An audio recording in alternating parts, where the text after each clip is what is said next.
All right. Pledge allegiance to the flag of the United States of America and to the republic for which it stands, one nation, under God, indivisible, with liberty and justice for all.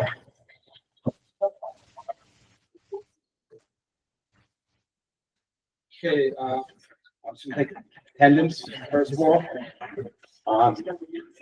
You want to take attendance, Kathy, or should I do it? Since my first time, I looked through standards. Okay, Mike Bonds, present.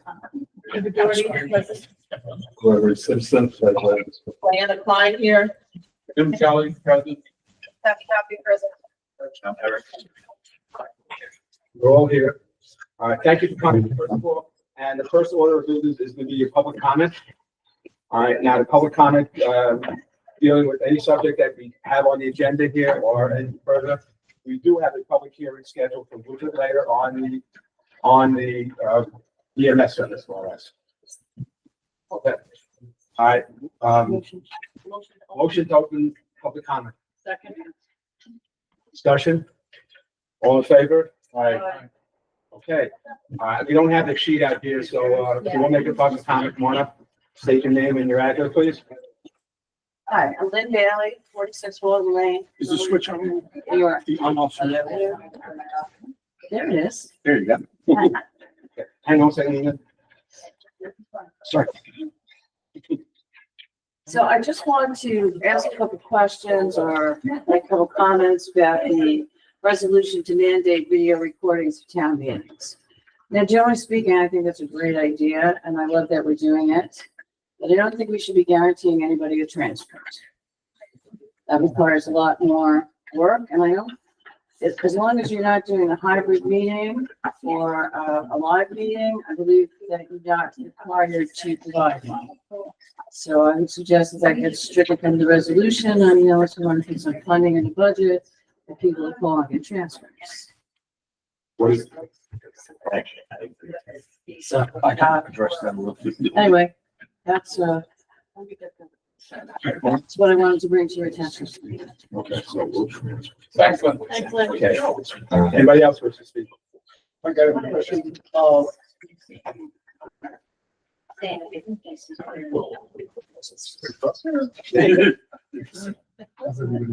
I have a question. Name. Michael Wetland, 101 Bristol Hill Road. Hey, how's it going? I have a question. So you're saving the EMS or budget comments for later? There will be a public hearing on the approval of the 2025 budget, as well as the override of the tax levy. So for both of those two hearings, there will be comments allowed at that time pertaining to those issues. At that time? Yeah. And estimated how much time that is? Very soon. Yeah, basically, we have to go through approving the minutes and the various departmental reports. Okay. Sounds good. Yeah, anybody else wish to speak? Yes, I'm Marie Schultes, 1 Schultes Lane. I have been before the planning board for 10 months trying to get a subdivision for my daughter's family who was living in an unsafe house in Kingston with leaking gas. My granddaughter had lead poisoning. We thought we would have them in our house for 2 months while we got our approval. And instead, my takeaways, my surveyor attended all the meetings. The first meeting, they said they didn't want us to give her 5 acres because she'll be able to subdivide. Second meeting, they said they wanted her to have 7 acres. Third meeting, we had to address eagles and bats. Fourth meeting, we needed a letter from the fire department about the turnaround for the road. Then we were made to adjust my lot line. I have 67 acres on one side, 15 acres together. And I was made to move the lot line over to be part of the property that we're subdividing. Then after pre-approval was given and we were told we only needed the surveyor to add that we had a maintenance agreement already for like 10, 15 years and to make the tree line more prominent, which he did. He handed the map in 2 days before the meeting And then we were told we were taken off the agenda right before he was walking out the door to come to the meeting because we didn't hand him off in a timely fashion. Now tonight, I get a registered letter and I go to pick it up at the post office. They want over $7,000 in fees for talking to each other. Like, is this serious? I own another 40 acres in the town. I can't even tell my daughter and her family live somewhere safe because these people don't know what they're doing and are wasting our time and money and all the taxes that I pay. So I'm making copies to give to all of you on the board, and I'm hoping that you take it seriously and act like if it was your family member. I've been here for 40 years.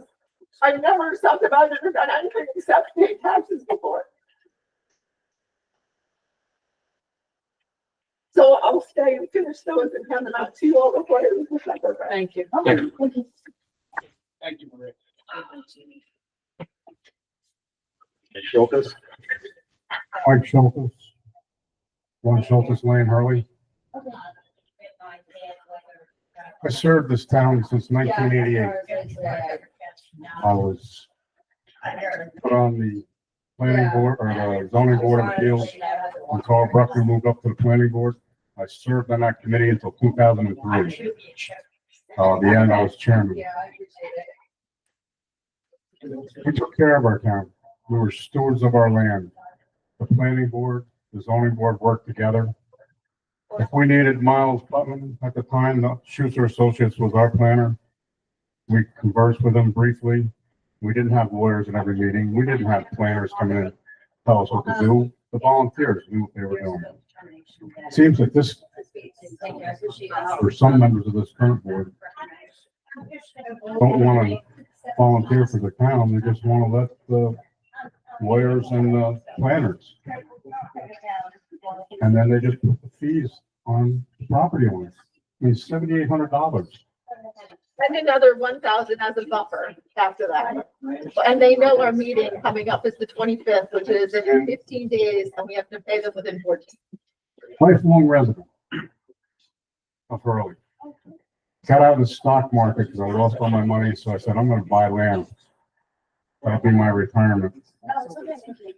Then my daughter and my granddaughter and my son-in-law had the issue with the house, with lead, with carbon monoxide, natural gas leak.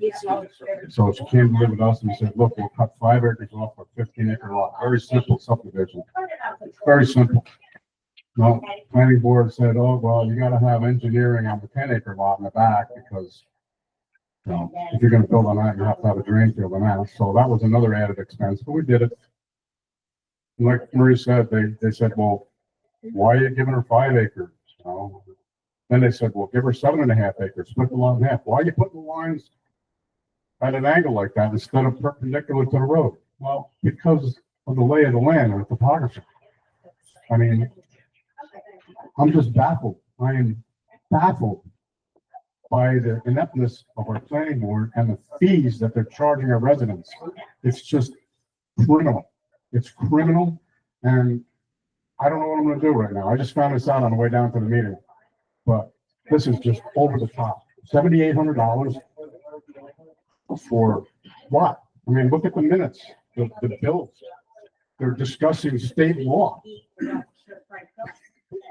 I don't get it. I just don't get it. So. Can I just read what the surveyor just sent me that's been representing us? He said, I'm pretty shocked at the amount, but more so that they let it get so big without telling us. Had they given us an inkling, we could have looked for a more economical way to get this done, like ironing everything out as best as we could with just us and the board, and then asking for a single legal review. That's all he has right now. And the reason we're being told that they didn't approve the map at the last meeting was because they didn't have all the bill that they were gonna get us with and charge us with. I mean, I'm just, like I said, it smacks of, I don't want to say it, but it smacks of politics and I don't like it. And it's not the town that I grew up in and that I want to stay living in. It's just crazy. All right, thank you. Anybody else? I think the board needs to take this on their budget.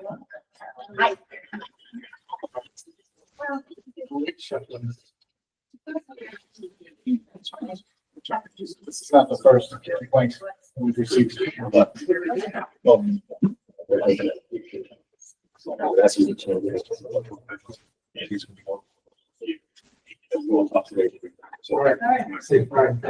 Okay, any other, comments? All right, I make a motion to close the comments, period.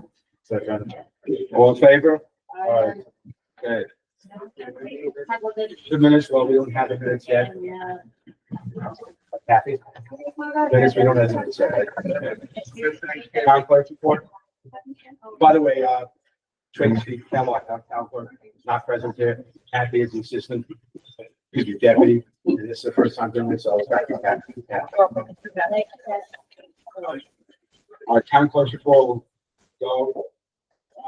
Supervisor report, just going to be, basically, the monthly report from, building department. Revenue for August is $11,365. For the year, it's $144,379.50. From the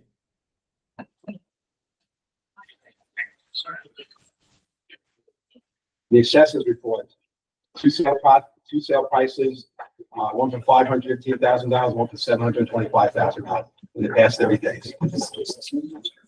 Okay.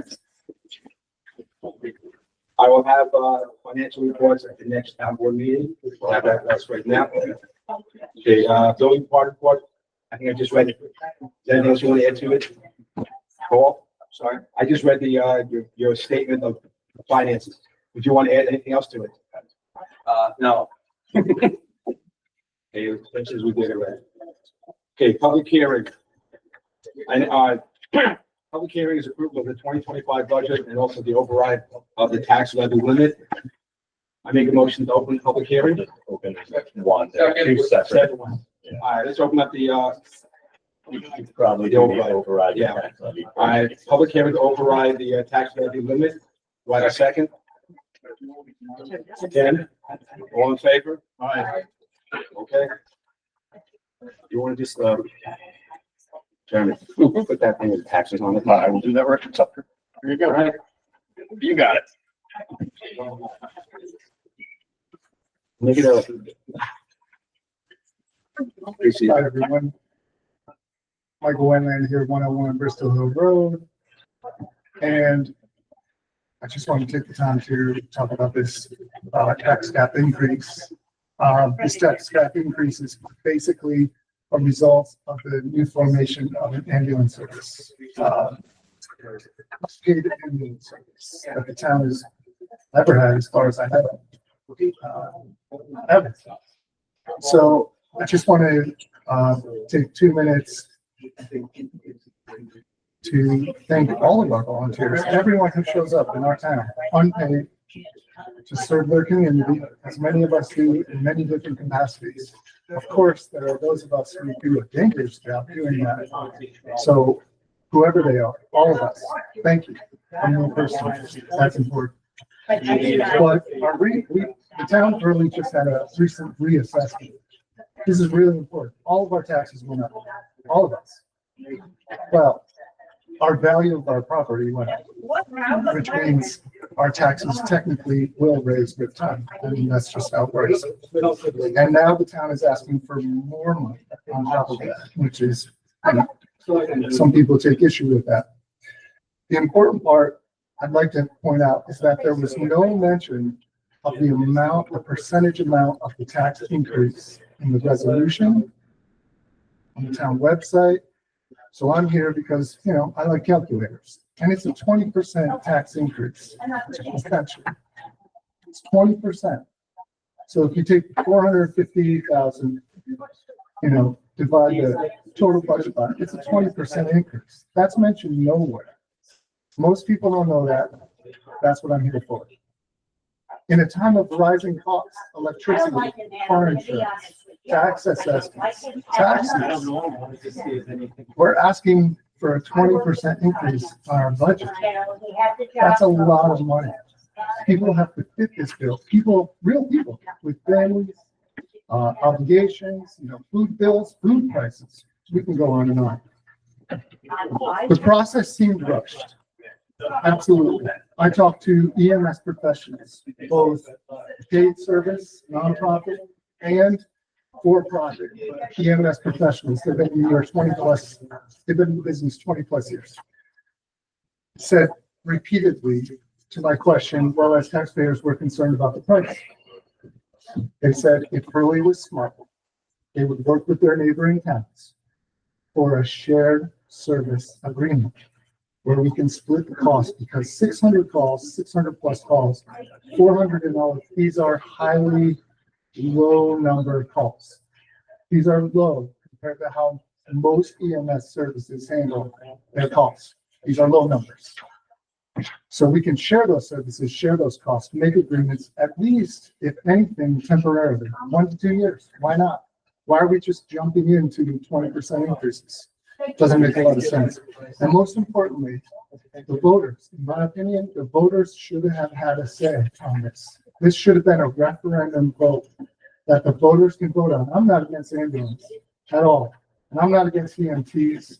Unfortunately, it's not a vital service by New York State. We're not required to have them, I think firefighters should be paid as well. I have absolutely no objection to that. But the voters should choose this. This should not be a handful of people making a decision for 6,000 residents with a 20% increase on the budget. So that's basically all I have to say in the 2 minutes I have. I hope I didn't go over, but really, I would hope the board will reconsider this tax cap increase and maybe go back to the drawing table and start working with the towns near us, because there's been many times where other towns have come into our town to cover for us. I mean, there's no such thing as 100% coverage, no matter whether we pay people or not. If there's 2 accidents down in Hurley and there's 2 over in West Hurley, we're not getting it. That's just the way it is. So it'd be nice to get better coverage by team working with our neighbors. That's all I have to say. Thank you. I would like to respond. I'd like to respond to that. First of all, we have mentioned before 20% increase.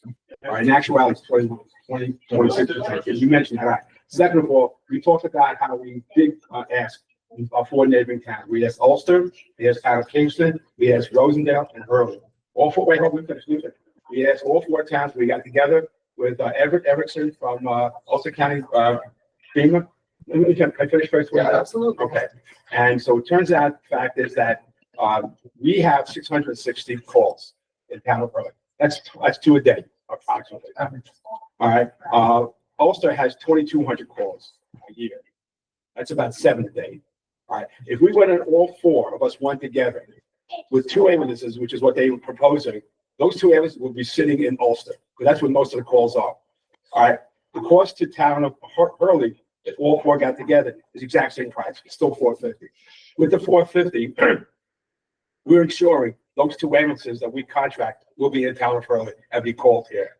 I guarantee you what's going to happen basically is they are doing 2 ambulances in Ulster. They're going to be booked every single day and then some. And before you know it, those 2 ambulances will be covering Ulster and not covering us in a sense. We have tried to do this. The $450 we're doing doesn't preclude us from going somewhere else and contracting someone else more or less. Wait, hold on, Debbie. No, go ahead. The EMS professionals I spoke to said one of the agreements you can work on is without transport, it should be a lower price. So if they have to come, it's not an emergency, they just checked it out, everybody's good, we're out of here, see you, so long. Small price, $200 fee. If it's a transport price, different price. So most of those 660 calls are without transport. A lot of them are without transport. So why not work with our neighbors to lower these costs? What were you doing? I agree with that number, though. I believe it's higher than that. It is.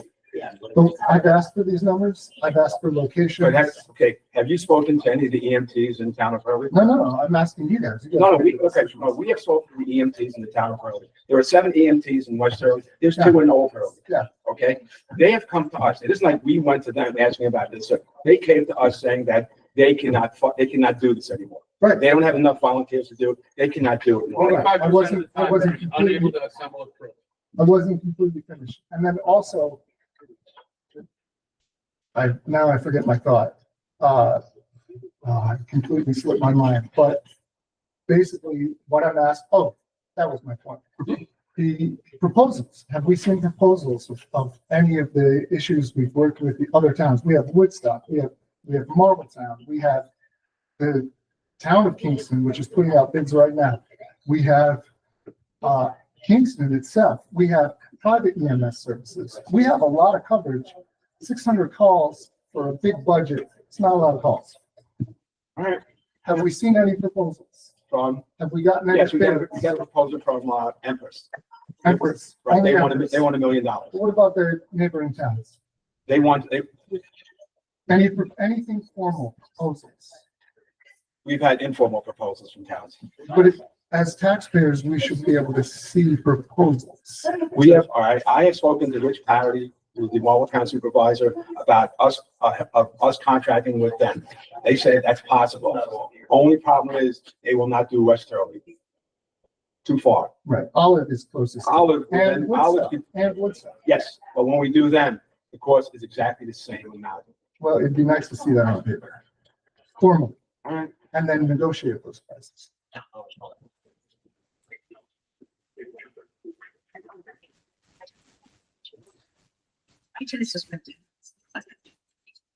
Hi, Ken Fitzgerald, 94 Pleasant Ridge Drive. Also EMS captain and one of the 2 top responding EMTs in the West Hurley Fire District. And just to address a couple points that have been brought up. First of all, the majority of our EMS calls do result in transports. For volunteers, that's a minimum of 2, often closer to 3 hours of our day. So when the pager goes off, we need to look not only at what am I doing right now, but where do I have to be in 3 hours? So the human cost to the volunteers is very real. We do get service from neighboring towns. That's mutual aid.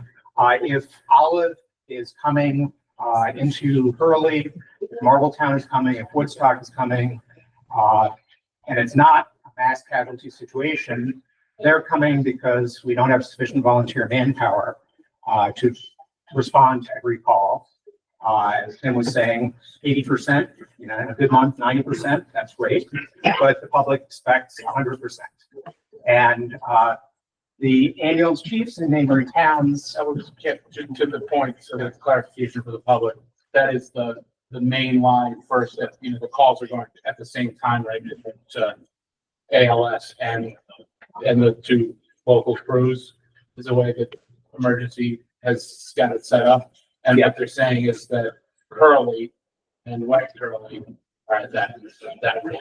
And then the fill-in gets it down to like 5 or 6. Even the commercial ones, like Debbie is characterized, someone had to come all the way from Poughkeepsie.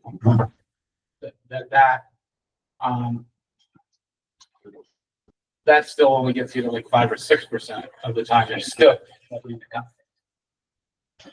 So we do get mutual aid under recommendations issued by New York State a couple years ago.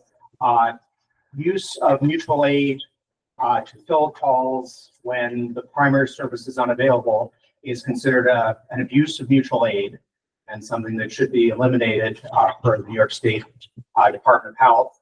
And I think the taxpayers of Woodstock and Olive and Marbletown have every right to ask why a 24/7 staff ambulance service that their taxes are paying for should be subsidizing the taxpayers of Hurley when volunteers are unable to meet that demand. Thanks. Thank you, Ken.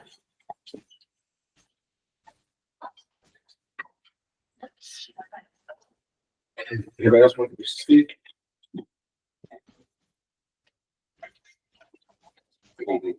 Town Board, Councilor. Just want to respectfully request, reconsideration of the budget if it was amended. And my request on the personal services line was restored. I'm unaware of that. The last I was able to look at it was Thursday. I would like to have the 16-hour part-time position.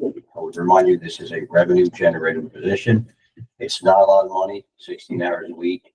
That position would largely do fire safety inspections, which are state mandated, and short-term rental inspections. Those programs are deficient right now because of the volume of work that we're handling. The position is much needed. As you can ascertain from the revenue report that Council Supervisor read earlier, I'm about 30% above projected revenue. That speaks to the volume of work that my office is currently handling, and there are 2 months to go in the year. So again, respectfully requesting the additional position for my department. Thank you. Okay, the one final with that is we're doing the tax levy. Oh, I thought it was public hearing too, for the, For the first one, the tax levy. oh, well, thank you for hearing me. Nice presentation. Yeah.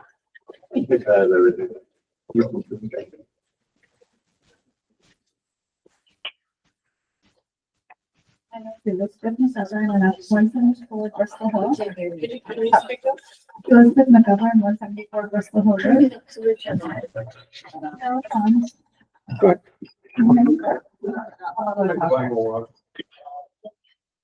Okay.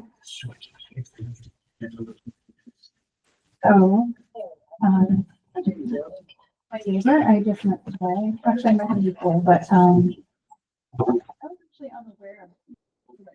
I think there's a lot of taxpayers that are unaware of what's going on. Information is not getting out to us. I happened to check an email and there's a neighbor app that I'm on and I just see like, oh, taxes and whatever. And I was like, oh yeah, that just happened to me. And my taxes just got raised like significantly, 4,000 a year. Looking forward to that. And I'm like, okay, I'm gonna hear about these taxes. And I'm like, hold on. I'm trying to really do my best here, and my taxes are being raised every year. And I'm like, okay, I understand. And this is just really bad timing. The economy is really bad right now. And I really love for you guys to take consideration the timing of the people who live here. It's not easy. You know, I have called an ambulance before, and Olive came. You know, my post office just closed down last year. Woodstock picks it up. I'm like, you know, I live in Glenford. What's going to happen to the town of Glenford? You know, why is Woodstock picking up our post office? Why, you know, am I paying taxes in Hurley? And like, what's, you know, I feel like there's another thing to be addressed there, but right now it's, Just to clarify, the post office is a federal agency and the Glenford is part of the town. right. And I'm just wondering why, you know, okay. That seems sense. But I'm like, you know, they have a Hurley with officers on the road. It's But- run by the federal government. Okay. It's good to know, because I'm like, is my town gonna get taken off the map again? Like other towns around here, but it's, you know, this is a bad time. The economy's not good. Cost of food, cost of utilities, you know, we're all not, you know, working with a partner. Thank you. Thank you.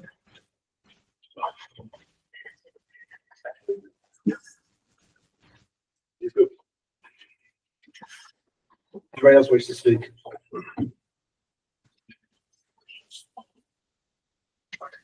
Any on ordinance?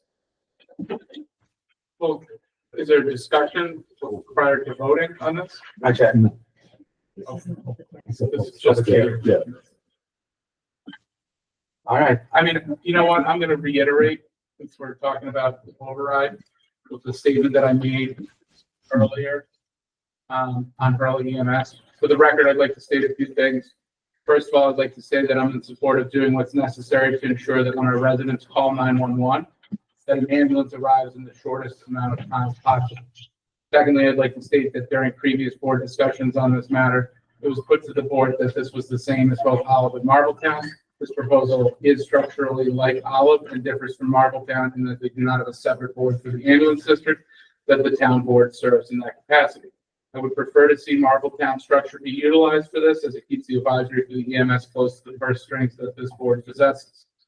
I believe that we need to use unappropriated, so this is a new part of the statement, I believe that we need to use unappropriated fund balance to partially fund this proposal, putting 50% of the burden of the cost, $225,000 for 2025 to the taxpayers, and 25% of the cost with a reflective amount in 2026, so that it is a phased-in process, using partially burdening the taxpayer and partially using unappropriated town fund balance, so that we do not give taxpayers the full brunt of this in the first year.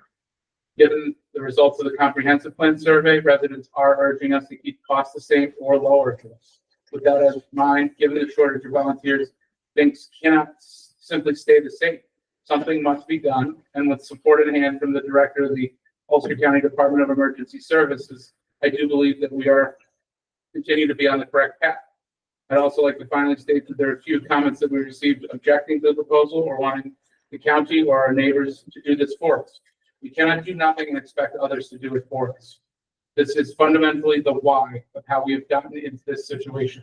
If you object and would like to send this to a referendum of the voters, that process was available, is now not available, but that was available under Town Law Article 7, subsections 90 to 94. And I'm looking forward to our community taking this burden off our volunteers and paying EMTs fairly.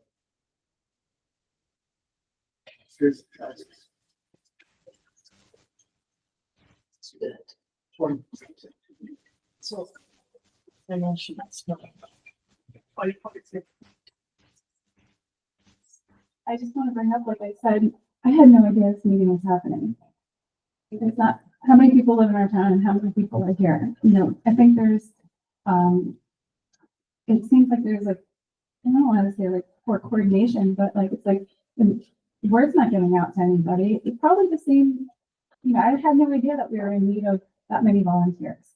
I don't think there's a lot, I think there's a lot of people out there that do not know what's going on. And you know, need to build a sense of community to let the people know, have like some fundraisers, really get the word out. Are there social media groups to get people out there? We have new people in the area. I'm sure people would love to have first responders and people would love to volunteer. And I remember that sometimes there's even,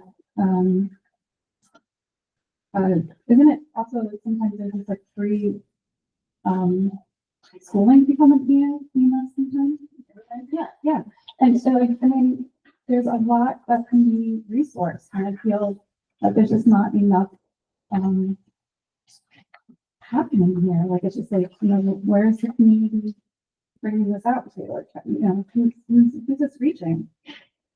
Elizabeth, in mid-September, we sent out postcards to all the taxpayers, telling about the EMS, stating all the facts that were there. We stated also a public hearing on October 8th. We advertised this in the paper. We had it on our Facebook page. We had it on our website.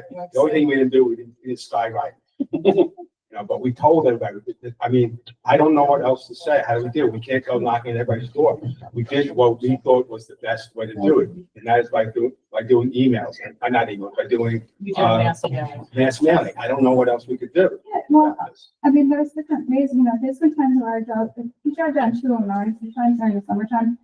There's people stopping people in the road and asking for donations. And that there's a way to just like everybody who just goes, I'm not saying like there's just other ways to get it out there. I mean, having events or something happening at like public parks just to get people to know, like you get something in the mail, it might not reach everybody. But we also had a Hurley Day where we had a setup, the EMS ambulance service there. And where was that at? That was in West Dog Hill Park. That park, when I first lived in this area, was really hard for me to find. I understand, but like, you're asking us to do something that we have tried our best. You're asking us to do something. I'm just saying, like, you know, maybe there could be like meetings where we had to come together. We had. I think there's a lot of people out there that just are unaware, and I would love to help. This board meeting, we have 2 board meetings a month. Second and fourth Tuesdays of every single month. And it's advertised. Normally the first meeting is in West Hurley, and then the last meeting is in Hurley. I think October, November, we had to have it here, and December, we had to have them here, both meetings. But those meetings are open to the public. We meet twice a month, and we've actually, in those meetings, been discussing EMS since probably April. Yeah, At least April and I wish, or March. I wish I would have heard about it more, and like, I know. And what, But how else, I mean, I I don't know. It's know. also been like papers of record here in Ulster County. It's been published it's in been the published in Daily Freeman, newspapers. Hudson Valley One. My generation, it's like, Okay, we have a communication specialist here who does it on Facebook, does it on social media. He sends out email blasts. Every time that we have some sort of meeting, you go to him and say, I'm not saying you guys aren't trying, I'm just saying maybe there's other approaches to have that we're just not thinking about. But I mean, I didn't know there was a social media. You're saying whatever we're doing is not getting to the I public. understand, but like, how, Yeah, I'm just saying, is I there, didn't is there know. a way of reaching everybody?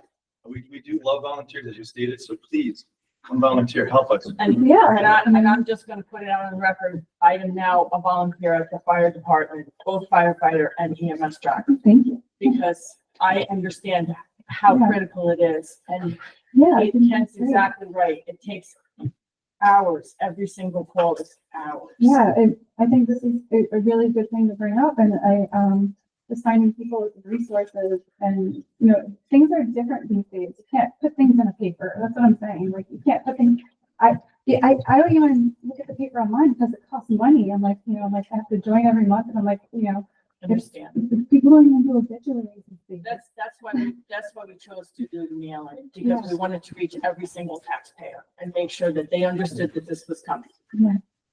So, I think we. I think, and I just. I don't mean wanna to say be the that- dead horse here, but I did not receive a postcard, just to let you know. I never received anything. In fact, I found out about the ambulance service I casually checked the town website. Every once in a while. Yes. We sent it to everybody. It went to I'm not saying we didn't, I'm saying I didn't receive it. So I casually check the website once in a while and just noticed this. I was like, oh, an ambulance service, let's look into it. So of course I start crunching numbers and we start running this, and I'm like, all right, big ambulance service. And then you start asking questions like, hey, that's a lot of money. And then where's the end of it? And then how do you keep budgets from spiraling and so on? And if we are not taxed to work constantly to pay those taxes, maybe we would have more time to volunteer. But if our taxes are constantly increasing with our food prices and our energy prices and everything else, and people have to work nonstop to pay for this stuff, then where do people find the time to volunteer?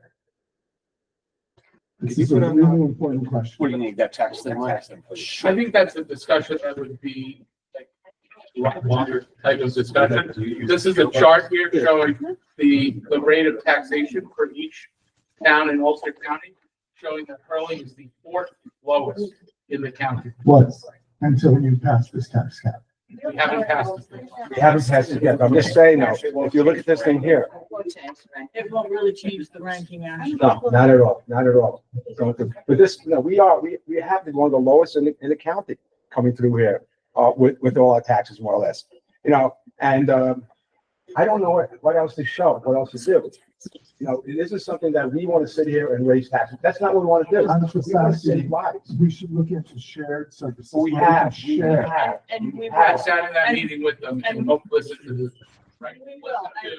They don't know. Understand one thing, Michael, The understand one county, thing, you can understand one thing, two things I have a want you to longer understand. discussion. All right, two things I want you to understand.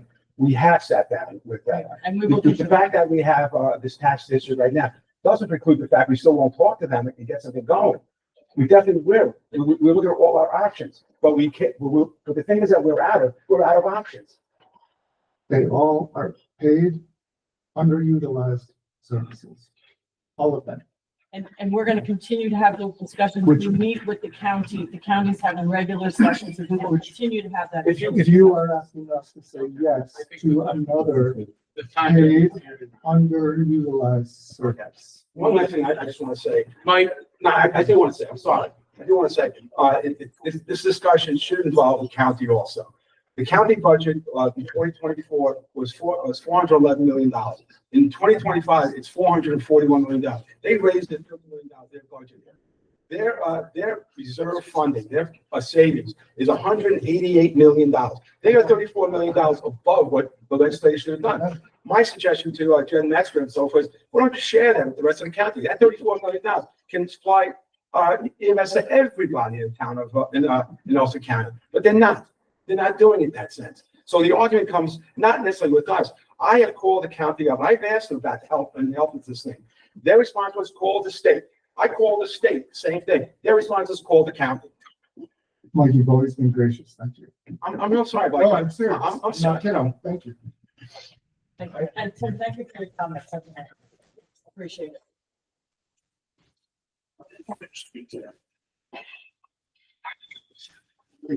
Anybody else wish to speak? You were saying that. Anybody else that has not spoken? You want to speak? No, I was just trying to, what he was saying, he said he wanted Jen Metzger to maybe, hear us, right? But what do we need to do? Like We need to petition go- time? No, we need to go. There's the next meeting of the county legislature was published in the Freeman today. The legislature is discussing raising their salaries a considerable amount, okay?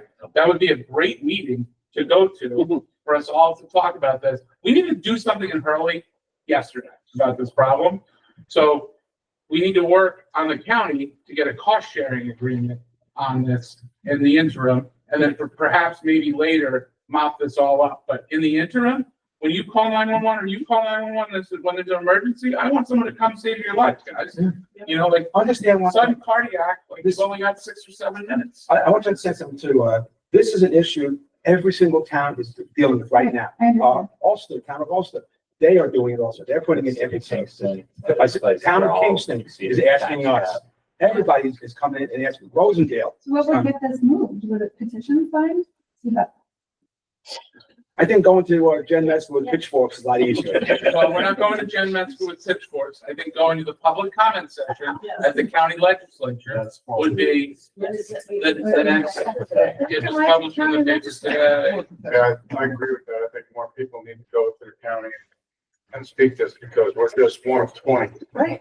We need to get all 20.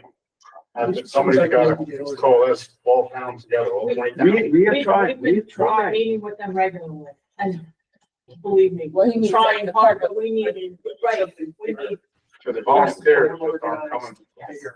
yes. There's something Thursday, November 14th. There's something Tuesday, November 19th. Are there writing comments? Time is valuable. Time Yes, is very yes, there is. valuable. Writing. Yes.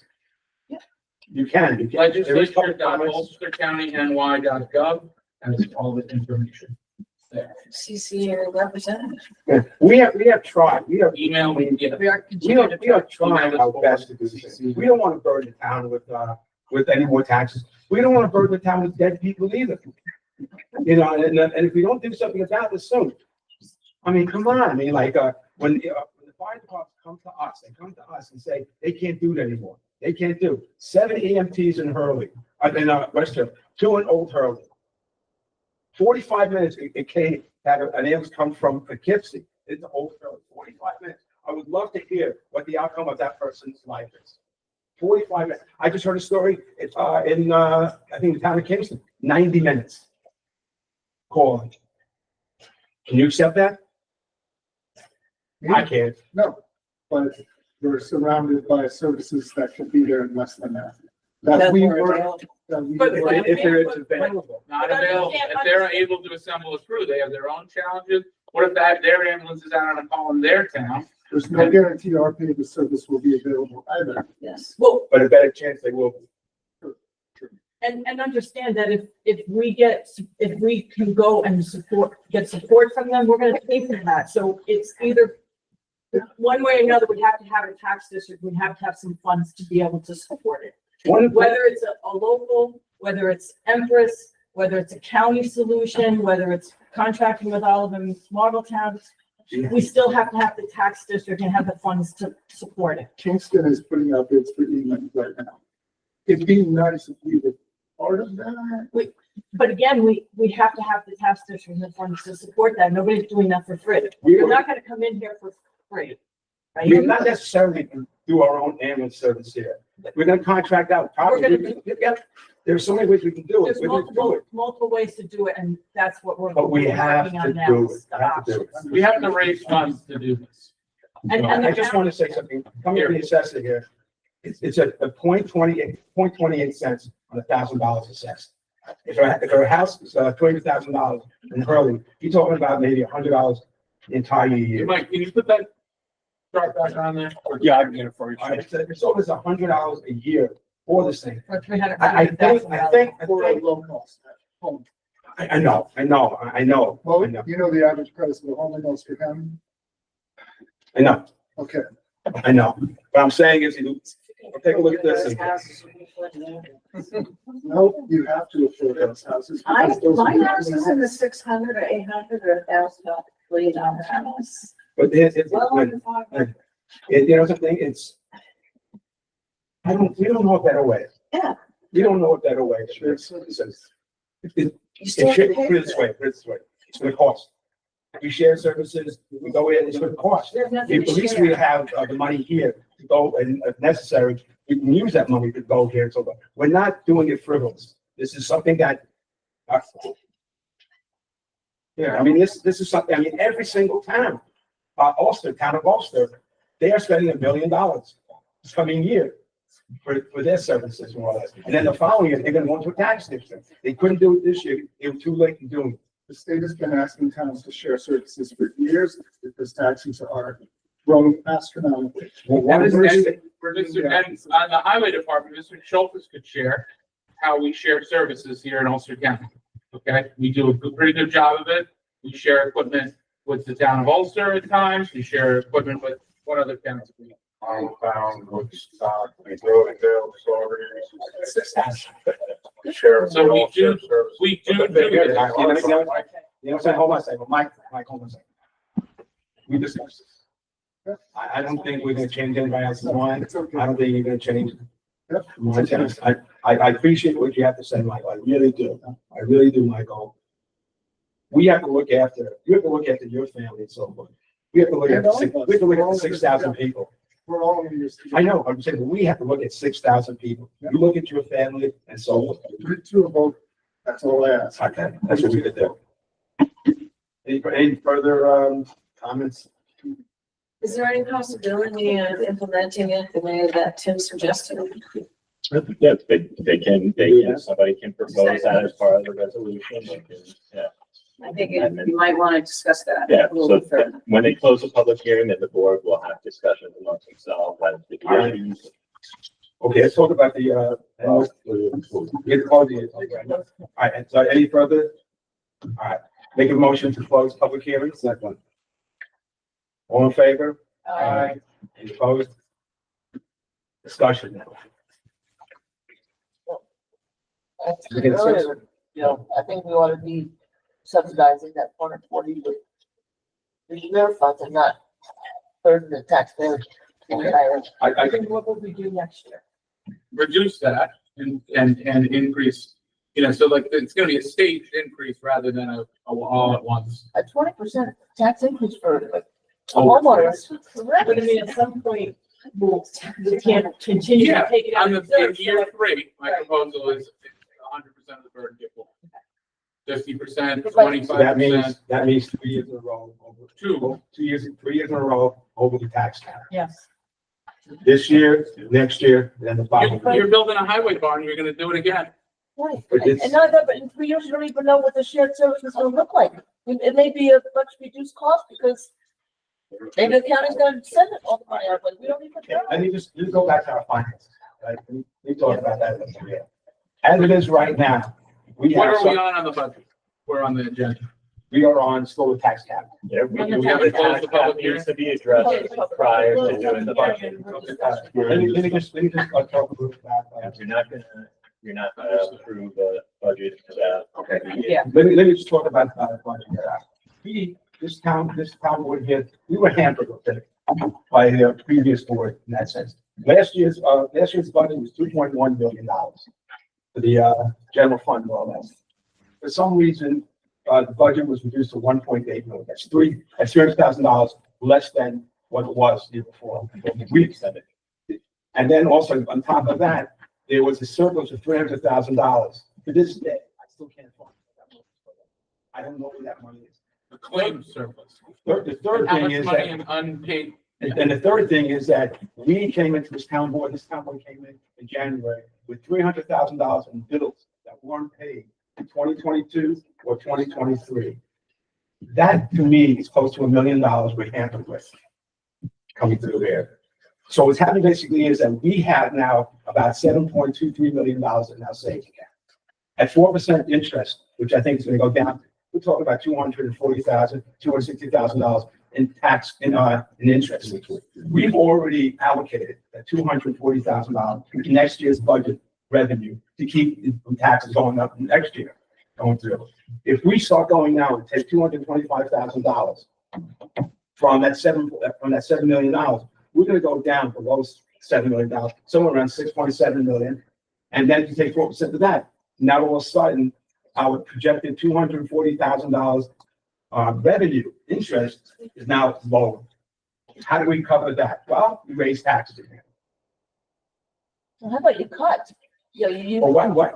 It was cut, I mean. You have to- We cut. I mean, like, not only will we cut $30,000, but we also had to pay $30,000 to cover I that. understand that, yes. But I would just say right now, keep it focused on, the resolution of hearing that's before us. We're gonna be talking broader budgetary issues, after the budget hearing is closed.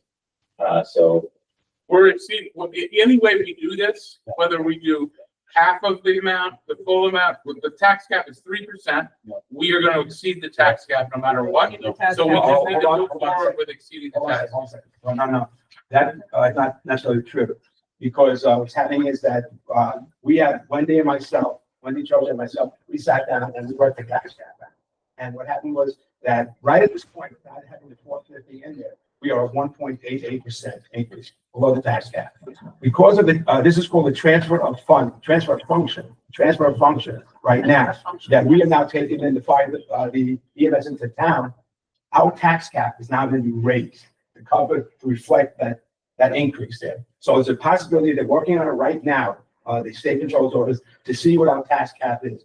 It's a possibility with the 450 and into it, we could be lower than tax cap because we have now a higher tax cap. But you think But that only public means. But the public. Wait, hold on. You asked me before about the tax cap. I'm addressing the tax cap. I'm not addressing the tax. Right, but increase. doesn't that, the tax cap was 3%, or they told you it could be 15%. People don't want to be paying the 15%, whether it's over the cap or not over the cap, that's kind of a. Well, put it this way, we either have to pay taxes this year or we have to pay years coming up when we have less revenue from interest. I mean, I don't know what else to do in that sense. Well, I don't think we should put the whole burden on the taxpayer this year. all right, so This- right now, so we're this- not approving a budget. Right, so this. So the resolution that is before you is to authorize the board to exceed the tax cap. Which we know we're gonna Okay. do no matter what. So that's Which way it what goes. this specific resolution is. And So, here's the thing also, we can do this thing, have residents oversee it and maybe not go over it, it doesn't matter. no, We're it's heading up authorizing you to do. Right. That would be in approving its budget. Tonight's meeting as All well. right. And that will be, that hearing will conclude after there's a vote, or that, after there's a vote on that. I make a motion. Oh, public hearing, but we did that, right? You We did that already. I make a motion to vote on accepting the override of the tax levy limit. All in favor? Aye. Well, you have to get a second first. I'm sorry. And then the Second. And all in favor? So wait a second, I think we did skip a step because we did. I don't think we actually closed the public hearing. We said we Yeah, did. we did. Okay. Okay. Okay. Okay, All right, so let's go back again. sorry. All right, make a motion to. Motion again. To authorize the board to override a tax levy limit established in general municipal law, section 3C. I Yeah. second. Second. All in favor? I, Aye. All opposed? All abstained? We got roll call vote? Yeah, let's roll call just for the record. Mike Bond, aye. Debbie Doherty, I. Gregory Simpson, aye. Diana Klein, aye. Tim Kelly, aye. The ayes have it. We now have overridden the tax levy. Thank you. Okay, so now we open a public hearing. For approval of the 2025 budget. Okay, I make a motion to open up the second public hearing. Too fast. I know. To discuss the approval of the 2025 budget. We have a second from Gregory. All in favor? Aye. Okay, Okay, so All right. now we're opening the public hearing. anybody want to speak? On the I budget.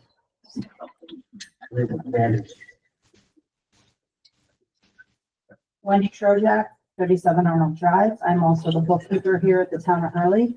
I started in January. I have worked very closely with this board, and I know what financial condition we are in. I walked into an absolute mess, and I'm still in a mess trying to dig out of it. I have welcomed the board anytime they want with repeated emails to please come in and sit with me and see what we are facing.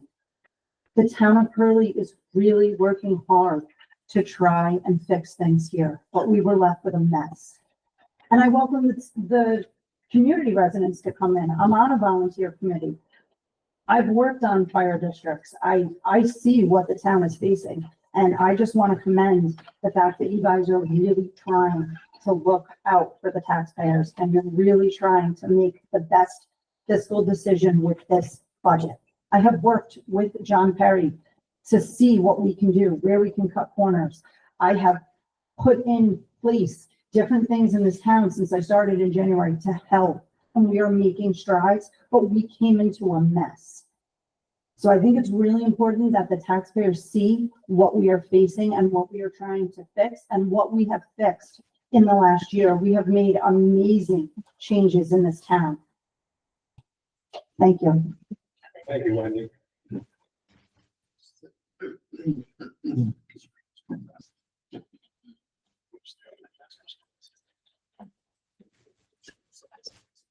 Is the budget gonna get put up or does public hearing, are we having the budget on? Yes, we have a resolution to pass the budget. No, but are we just waiting? That would be good to just go ahead. You want a Right, is the budget? we're- Not the resolution, the budget. The budget, if we're in a public hearing. it'd be Yep, nice yep, to yep, know yep, what yep. they're talking about. Budget.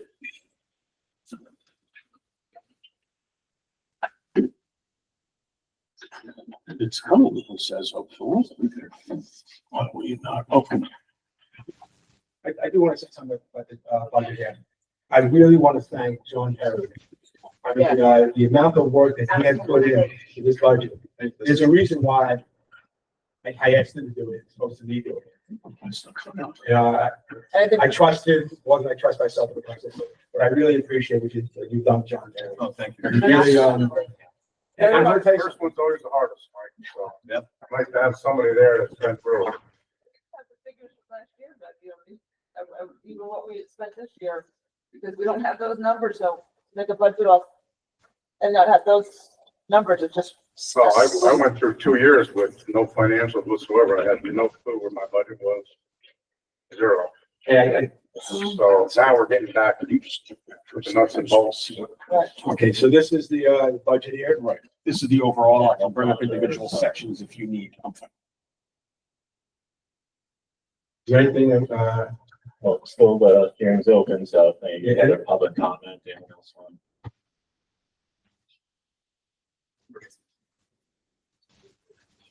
Sir. So you expect to spend how much next year? 6 million too? that's the whole thing. Right. Yeah, but that And you have- includes, That includes that special includes special districts, which isn't part of the. In other words, put it this way, the higher, fire, the library, the lighting district. Man, they come to us. Right, so everything. But so they're not reflected in the 7 million you have in the bank? No. Right. Well, then, 7 million in the bank is partially allocated as capital H funds, Mhm. and then the remainder is unappropriated fund balance. Well, if you look at, for example, less estimated revenue, less unexpended balance, less, that's right, the first. One, right, $200,000 unexpended. no, go to the third column, Jeremy, that one. Yes. That includes, all the interest rates, $7 million. Okay, well, you know what? There's a good likelihood that interest rates are not going down next year. The what? And that's a good likelihood that interest rates are not going down next year. And you're talking about a Well, difference it's in the still- budget of You already had 200,000. one, The Fed's collected- and that's another one. Yeah, I know, but we have a new administration coming in and actually the T-bills have been rising in anticipation of renewed inflation. So we don't really know where that's going. And you're talking about a difference of a couple of $100,000 on 0.5%. So it's not a huge dent in the budget in that regard. You know, Fund balance. right, to use some of that unexpected money. So all I'm saying is that, we have that $1 million extra. Yes, you're counting on some of it to Well, here's the. pay interest, to get interest on it, to balance the budget, but it's still gonna have a surplus in the bank. So I think it's reasonable. I think it's reasonable to use some of that money to help fund the special district. And, see how it goes this year. Maybe We're talking now about the budget itself. well, yes, we are. And, if you take a little money out of this budget and put it towards the special district, how much of a difference would it really make? I think that's what the question is. Let me just get it. Out of the general fund balance that there is, $4 million has already been allocated as capital H funds. We have 3 million of unallocated funds. Wait. I think you need to have some sort of fallback in case of any kind of decision. But you'd There still, is a actual number that the state says you should, a minimum number you should have, as Mhm. opposed to a maximum number. Mhm. We are very well.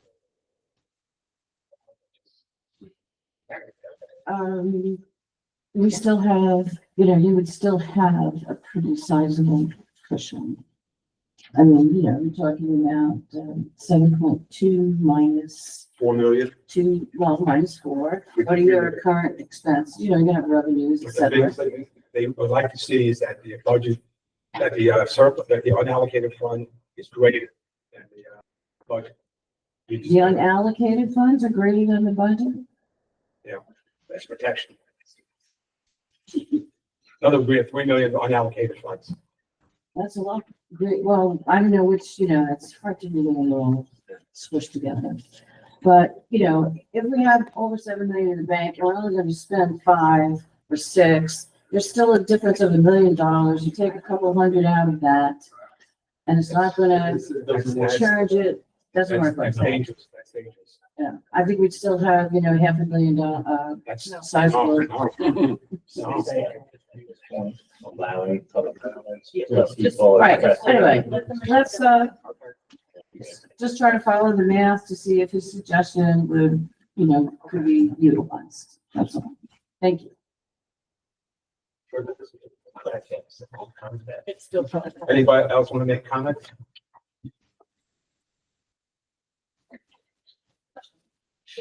All right, make a motion to close public hearing number 2. All in favor? Aye. Club this. Yeah, no. For the board to discuss. Let me go through this thing here. We have right now 7.236 million in the bank. Right now. All right. We have, How much interest do we receive? we have received so far $350,000 in interest on that money so far. This year, and that's at 5%. All right, it has now dropped down to 4.65% interest. All right, so that's going to reduce that a little bit more or less coming through. Our budget, total budget here is what, 6 million? I believe, right? Yes. Total 6 million and so forth. All right, 4 million of our fund balance right now is for capital projects. They have to be there. They have to be allocated, put aside there. You can't use that money other than that project. We saw last year what happened when those monies were used not judiciously and so forth. So what happened coming through here? We have to keep that money there and going through. We have to have, it gives us like $3 million left over. Now, expenses that we are paying this year, we have close to, 2.7 million? we have close to $500,000 in expenses that we still have to pay out 2024. All right, so we're gonna be going lower than that 7 million. We're gonna be going down to about 6.5 million now, and that the fund balance because of this. If we take out $225,000 for EMS service, we're going down to 6 million. Also, we get revenues between now and the end of the year. And it's seven, you're gonna lose. We are gonna get rid of it. I'm just saying that we have That's a 7% reduction in your total fund balance. Okay, that we're generating interest on, right? You're generating interest based on the total fund balance, not just like the capital fund. Interest. Is the capital fund interest going back into the capital funds? Or is the capital fund interest going into the revenue in the general fund? Goes to the general fund. Okay, so, and it ends up in the unappropriated fund balance. Yes. Okay, so we have either 3.2 million or 2.786 million in unappropriated fund balance if we take 450, if we were to take the whole 450. Now, if we took 225 out of it, you've got a reduction of 3.2% in that total fund balance. 3.2% reduction. So you're gonna lose 3.2% of that interest number off of your budget, and you're gonna reduce the burden on the taxpayers by half. Okay, of this. You know, it's nice to talk about reducing the tax burden by half. But this is money. Tim, what you're reducing right now is $50 a year. If we're increasing, if we're doing the whole $450. $50 a Wait, year hold on a second, let me finish. for the average taxpayer. Listen, let me Like, finish. there's taxpayers with Tim, hundreds of Tim, acres. I would like to that are finish. paying full fair tax bills. Are you finished? Well, you keep interrupting me. Finish then. The thing is though, that putting the $450,000 into the budget right now, if it's $350,000 home, we're talking $100 a year.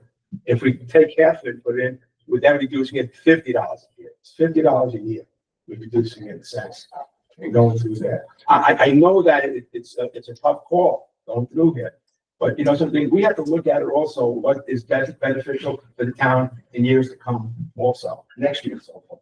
Going through it. We are sitting here, Mike. Can I make a counterpoint? Please, Mike? I finished. Okay.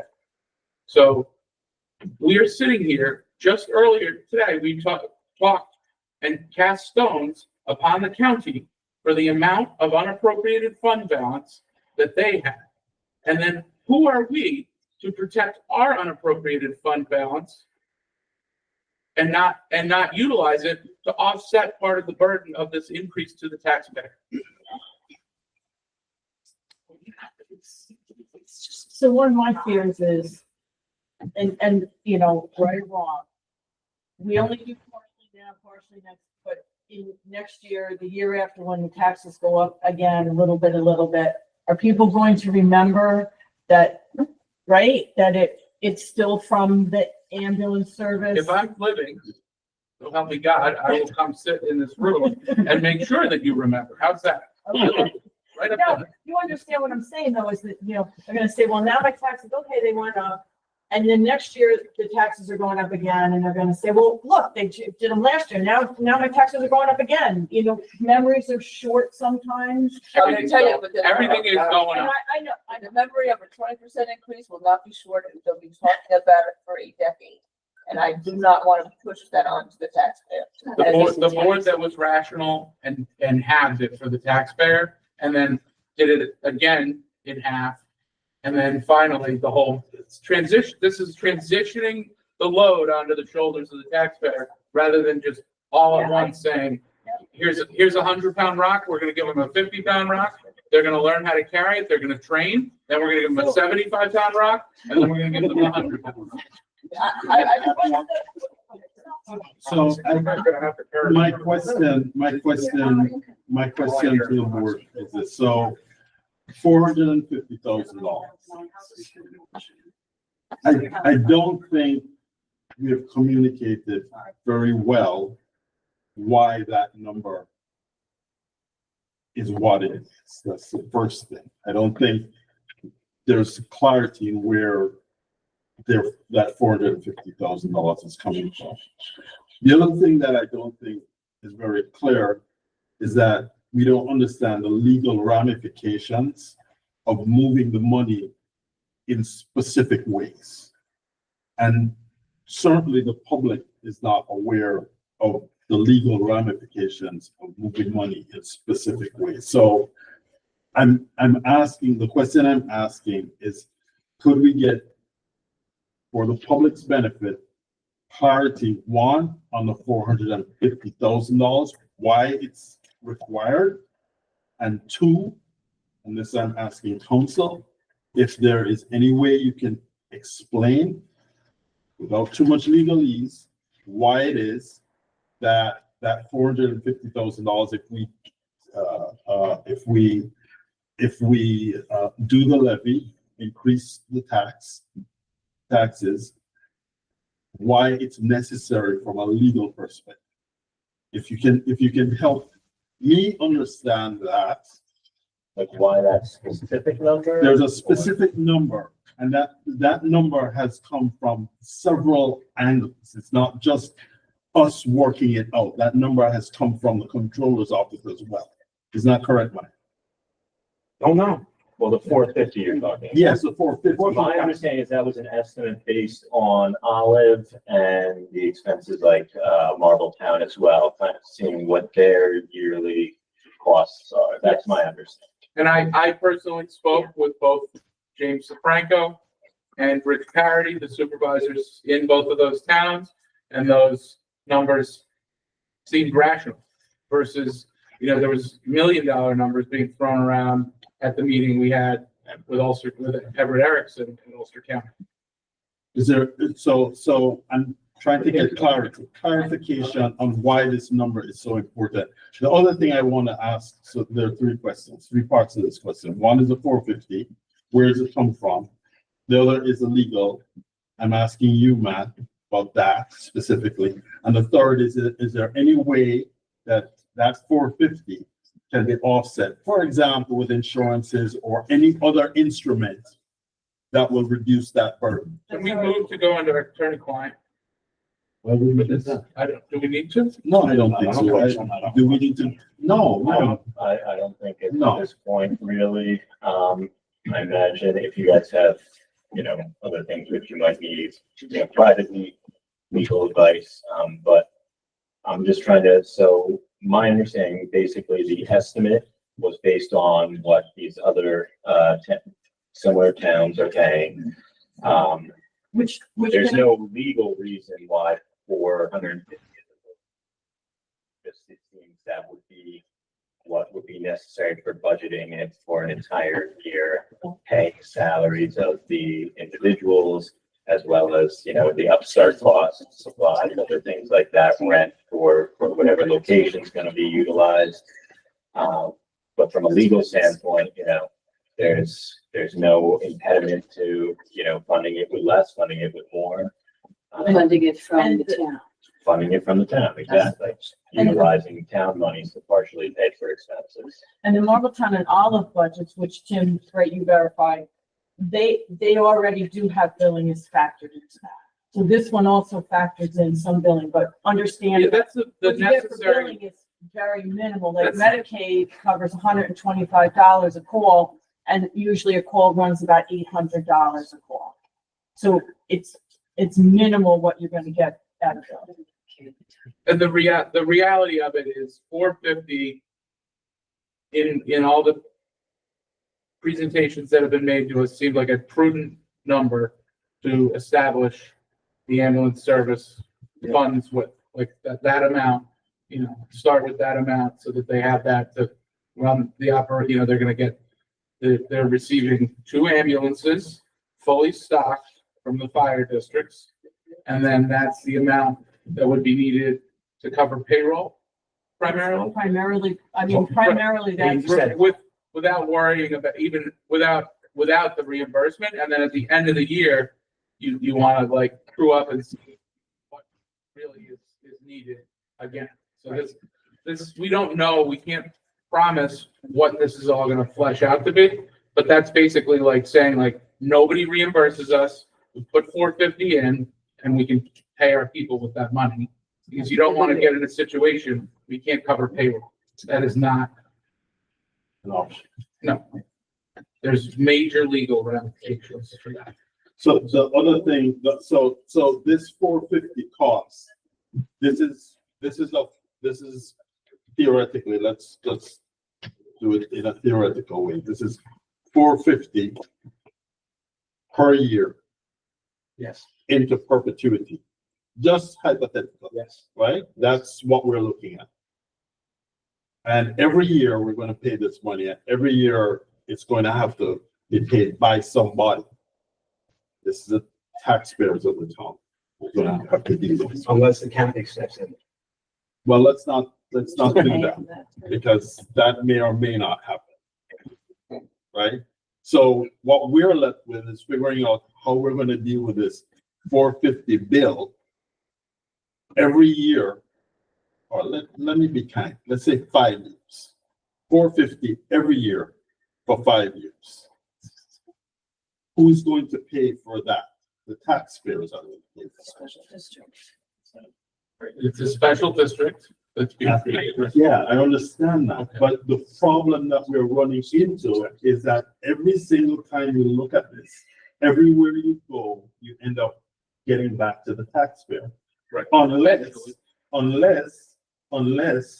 you do what you're suggesting. Well, that would be, eventually, it does go to the taxpayer, but this is only putting half on them to start, then 3/4, then the full.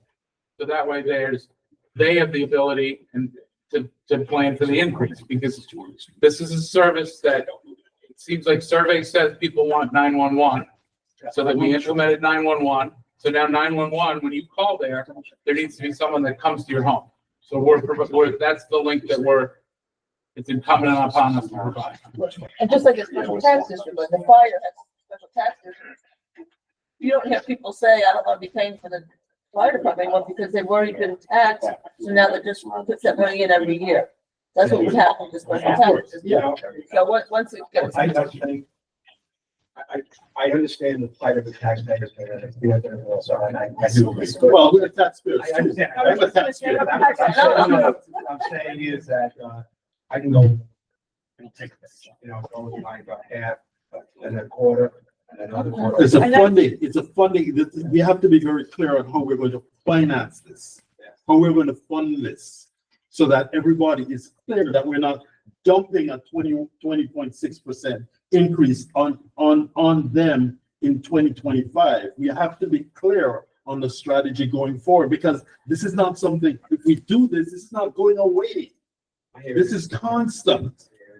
This is going to happen every single year. So how are we going to pay for it long term? That's what I'm trying to get at. That's the point I'm trying to make. So we have to have a strategy. And let me tell you something, Mike. I'll tell you this. If you have $7 million sitting in a bank account, which the town does, under the current, we have a certain amount of money that has the potential to be allocated prudently to address some of the difficulties in the town. This is one of them. This is absolutely one of them. So we need to think about how we're going to use that money legally, because we don't want to run into any problems with allocating funds like some other people ran into problems with allocating funds. We need to make sure that if we do this, it's done correctly. And that's what you're asking. Correct. Matt. That's Matt, why I'm getting why back we're to asking Matt. You that, if on we you. choose to do that, Tim's proposal over 3 years, is that taking those funds out to cover part of that? Is there any legality to that? No, Is as there- long as you guys are properly bringing it to the public, passing resolutions to allocate these funds, the funds are there. They can be utilized. Okay, so you have to follow the proper procedures. John, I have a question to ask you. Sure. You're our budget director, so. All right. How do you see this? Next year's income, revenue, when we're talking about the, Gonna be coming back for a tax cap increase in If, Yeah, for multiple years. well, I will tell you this right now. I will tell you, if we go at, right now, we will not be able to tax cap. Next year? Well, we, no, We will no, not be this year. We will not be able to tax it. Because the state is looking at right now, they're assuming that 450 is the cost of the EMS service. So they're gonna raise our tax cap, including that, so we go below that. I'm just gonna go on record as saying that's discussion is happening about that. We do not have a final number from the state yet. So it is potential that, yes, we may not exceed the tax cap, but that is not final. I mean, ultimately, the people are, whether or not the tax cap is exceeded, the people are paying. Exactly. I will Exactly. state that there was a miscalculation in the last year's budget. We just found out today we're $22,000 under from our insurance that was not budgeted correctly last year. So now I have to find another $22,000. These are things that keep popping up. So that money that we are talking about is being used over and over again every time we turn around on things we had no idea we were paying out. You see, this year, we had the luxury, because when we first started in January, our taxes, we had to tax, our interest rate. Taxes on our savings was only 2%. All right? Very first month, it was raised to 5.25%. So we had 3.25% interest. I mean, we got an additional $200,000 that we're playing with, the sense right now, to cover some of the expenses that. I was gonna say, we're not We playing are- with it, we're using We're it. using it right to now, cover things that we didn't have any money. but we don't have that next year. You're playing a little Russian roulette with what Lynn stated. If that interest rate goes down 2.5 points, we will not have the money to then offset what we budgeted for this year. So now then we are going to be going into our funds to make this work. I think the point, I don't understand this. What I don't understand is that if we go into this balance, what is the problem?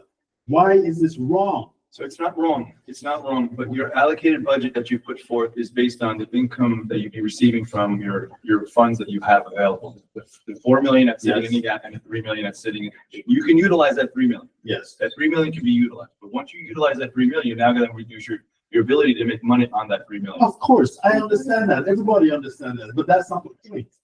But That's not the point. It is the point. because Don't forget the elephant in the room, But it is, type 2 super fund that we have up on Dutch Hill Road. no, but it is the point, right, because we have now, we have put into next year's budget $280,000 In revenue. in revenue from interest. And now all of a sudden, that's gonna go down. So we have to cover that for next year. Right, so let's. And if rates go to, what if rates go to zero? Yeah, well. I mean, like, then- And yet it won't be able to- And every town in So that's what the you want state. and everything. Not usually I that. totally get it. I totally get it. What we're trying to do here is offset some of the burden that taxpayers are. The only thing I will say is if, Thank once you. you're not utilizing those funds right away. So if you're gonna take away, let's say half of the 415, you're gonna pay. So we're gonna take 11,000 out You of it. have 225,000 that's gonna come based on levy from the special tax district. That money will come into the account. You make a little bit of interest on that. As long as you utilize that money correctly, which I know Ken will, you potentially will not have to use the next 225,000 from your unallocated fund. Hopefully, we would then increase our fund balances based on interest that we get. We could do something like that, but again, you're playing a little bit of Really, Russian it's roulette. tight. It's really tight because it's, not much wiggle room. No, there's just it. All right, any further discussion? Both cases work. But it's better to keep $7 million sitting in the bank so that we can earn the interest and pass that burden on to the taxpayer. That is where I'm seeing that this is the argument, real. Well, it's not, This- it's an argument, I would say this is better. Well, I'm not saying it's a good argument. I'm just saying that right as we sit Those are here. the two choices, What, yes. okay, so what did you? No, with the suggestion, I think Tim is proposing a strategy that, in my mind, seems plausible. It's not the best strategy. It's not the best strategy. The But best it's sure as heck not the worst. All right, so, I would recommend you potentially put a motion on the table. Yeah. Tim, you wanna restate your, what you said? Yeah, I'd like to move, that whereas the town board of the town of Hurley finds that the proposed budget, be modified to utilize unappropriated fund balance in the amount of $225,000 to offset the tax levy for the special district labeled as ambulance, so that the levy for that will only be $225 in tax year 2025. I'll second. And we'll And do, to otherwise approve the budget as, And to otherwise approve the budget as written. I'll second. Oh, there was a second already. Oh, sorry. all in favor? Any I'm discussion? sorry. Discussion. Tim, my other question is, so 225, this year, and the following year? we'll deal with the following here. Wow. We're just talking about the budget for 2025. That's all that's on here. So What is the on the table? resolution as written and as modified by Tim. And All those in favor? By roll call, Michael Bombs? Why me? Aye. Deborah Doherty? Rick- Aye. Diana Klein, aye. Timothy Kelly, aye. We have a budget, and we have a tax district, ambulance service. I just hope the fact that, I don't want anybody to be offended by the way we were talking here. But as you can see, for every single person on this board, this is a very passionate issue. And I can see the people in the audience there, it's a very passionate issue for you too. So, just letting you know, you do listen. You do listen, and our minds do change. And so, Compromise is the, Absolutely. it's the, Negotiation compromise. hey, thank you all for your comments. Appreciate it. And I would just like to say, if there's any suggestions on how we can get this information out so that it does get out to everybody, please share that with us. Yeah, I was Because- just looking at the Facebook page, it's like there's 800 followers, how many people this year? Like, Like- tell your And like- neighbors. and you have to I look don't at- have Facebook anymore, give it up. Yeah. Yeah, I there's don't use it. neighbors, and it's like, it's, yeah, there's like. Okay, yes, I'm sorry. Landline. Next order, next order. Next order of business. National Service Agreement, new highway. Okay, let's do this thing here. We don't need to get a resolution passed. We'll go to the next one. Yeah, we don't, you're. What do you need? What do you need, John? John, yeah. I'm gonna go through all four. I think they're really easy, Hang on. Let's get order in the room. but I would like to go through them. Sure. Well, you're not gonna read it to us, are you? What? You're not gonna read it. No. John, we should point out that. Yeah. Received. And And you also have the master. you guys need to have like a glass of water or anything? I kind of need some camp.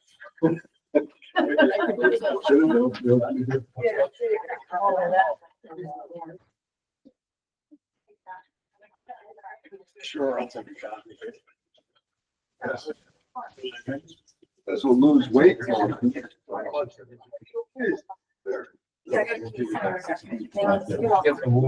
You're such a troublemaker. Hey, I remember.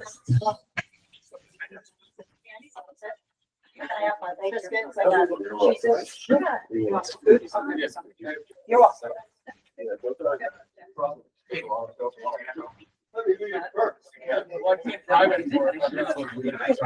Oh, okay, good.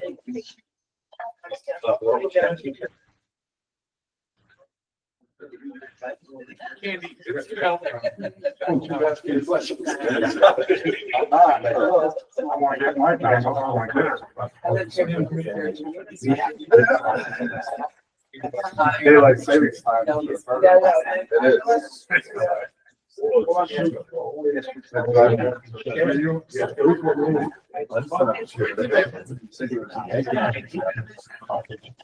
Every book is now. Yeah. Intellectual activity. Thursday.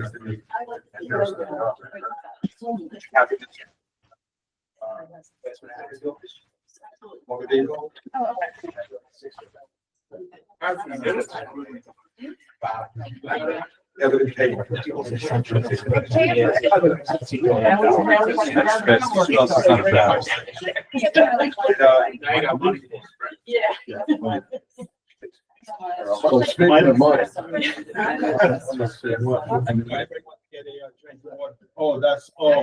Just take it like a, yeah. I know John wants to get out of Dodge in the worst of it, so.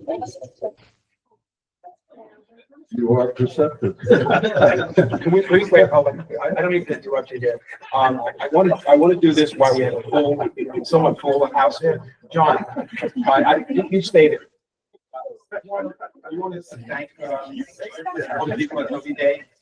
Oh, we have the audience here right now. I have that with John, if I'm gonna put it up. Yeah, sure. Let's do that right now, because we have an audience right now. There you go. Just.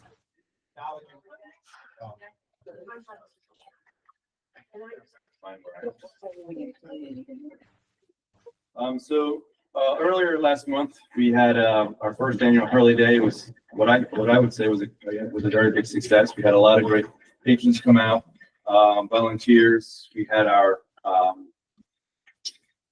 safety council come out, as well as we had multiple entertainment. One of the things we had was the School of Rock, and I just would like to name the kids that performed. They were just amazing. It's about 25 kids. They all performed for over 2 hours, and my plan is to have each and every one of them receive a certificate of appreciation from the town and give that, hand it to them. But I do want to put it in the minutes so that these young folks were appreciated. Mike, you want to read it? Can you read it?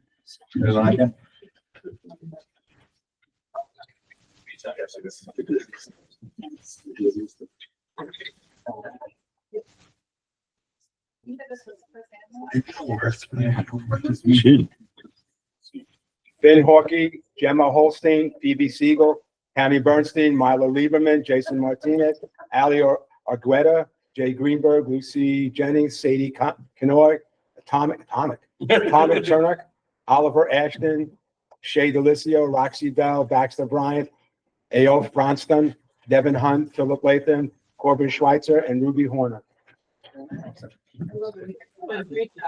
Also, Dr. Jason from the leader. The leader of the School of Rock, yes. So, and, we had multiple other people that were involved. I just want to say the Town of Hurley Rec board was phenomenal. Julian did all the cooking, received all the donations from our local farms. He worked the smoker along with Andrew, and so Mr. Jim Quigley Jr. was there. So we had, this is our both Zell boys were there. So we had a great show up. There's about 400 kids that were there as far as, flag football and participating with the events. So next year we're looking to make it bigger and better. And, from there, I think, I also would like to acknowledge that we, grant as part of that was to raise funds to offset summer camp for the kids, the residents of our town. So one of the things that we've also done is we raised almost just under $1,000 that day to help offset those charges. But I'm working with the county right now on about between $5,000 and $10,000 grant that they're going to be allocating to the municipalities for next year. So in the process of doing that too. So we should have hopefully $5,000 to $10,000 so we can start offsetting some families with their children to go to, summer camps. And the summer camps we're talking about, the West Hurley would be Xena Rec, YMCAC Wakamano, and here on this side would be Hurley Rec. Now, that doesn't allocate you. You have to go to those. If you live in West Hurley, but you work in Kingston and you want to bring your child to, Hurley Rec, that's fine too. So, but these are the three entities that we're going to be utilizing to offset and any Hurley resident that would like to you know, send your children there, we'd like to help them with that. And are we, John, are we still gonna be using the guidelines that we established this year? I think what we're gonna do is once we, get those funds and see how many people we have, I'd like to take the funds and basically $100 a person, it's 300 a family. I would like to utilize those funds completely, so next year I can go back and request them again. Continue to help the families and. Yeah, there's not gonna be a, so. Our median income in Hurley is actually larger than most, so we don't really, can't work off the 30%, 20%, based on low income. Because most people make more than that, so they don't fit into those qualifications. So I'd like to just offset the families. Basically. There was one name omitted from the, that list. Your name. Yeah, so it was fun. It was good to see it again. It was great to see the civic, you know, like Jeremy stated, you know, in his post, it was great to see people come out and, you know, it's in the middle of the town, so we're, you know, it's Old Hurley, West Hurley coming together, you know, how it should be, and it was great. John, can I just make one the safety committee, Yep. I want to thank the West Hurley Fire and the Hurley Fire Departments for sending out trucks. I know the kids loved it, came over and got to touch a truck and see all that stuff. That was great. And then I want to acknowledge Wendy Chojak, who really organized the safety committee. She got donations. There were tons of things there. The kids were, you know, thrilled with them. There were tattoos. There were all kinds of stuff. And she did a really great job. And since I do have the floor, but so basically, let me just finish up my recreation. So tonight, that's why I was outside. We did West Hurley Firehouse, as well as the old firehouse is going to allow us to utilize the space. And we're going to bring back senior soups, or that would be January, February, March. So it'll be every other week, and we're going to do those services for our seniors and bring that back. And It'll be honoring Judy Mayo. it'll be in honor of Judy Mayo. Yep. Our clerk of tax who passed away. Thank you. Hey, just one other thing, good news. We are receiving $71,000 on our mortgage tax coming in this month. We have $11,000. I mean, people had to pay it though, right? We knew that we were getting that money, or was that? Yeah, we just got the confirmation of the coming in anytime soon.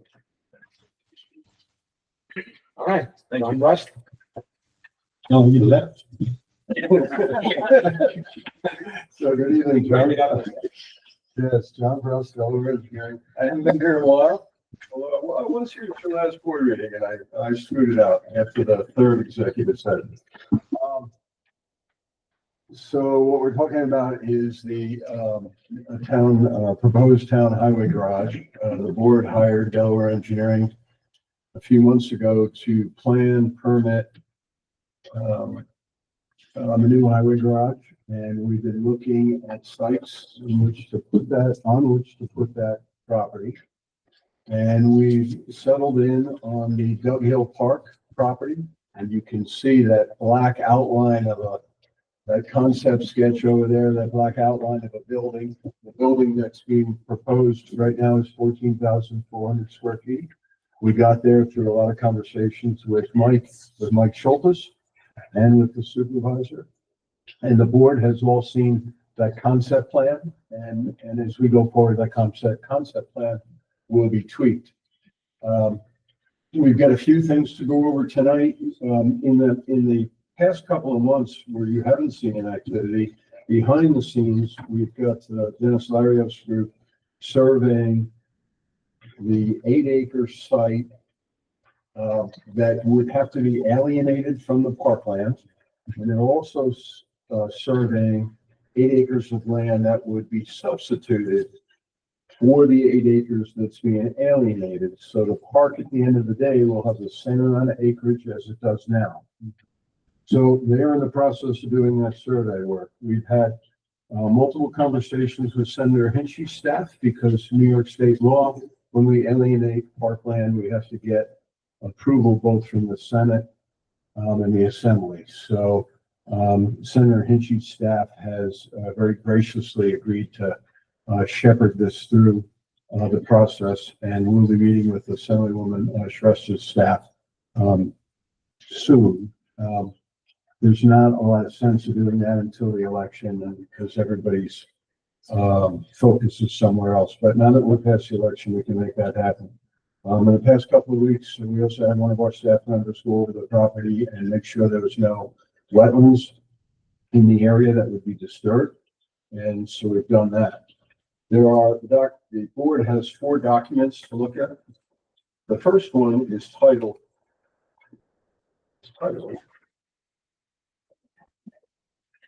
Town of Hurley, resolution to express the town board's intent to alienate certain parkland and substitute certain other parkland. It's a 2-sided paper. So it's entitled Resolution to Express the Town Board's Intent to Alienate Certain Parkland and Substitute Certain Other Parkland. The board did pass a resolution a couple of months ago that was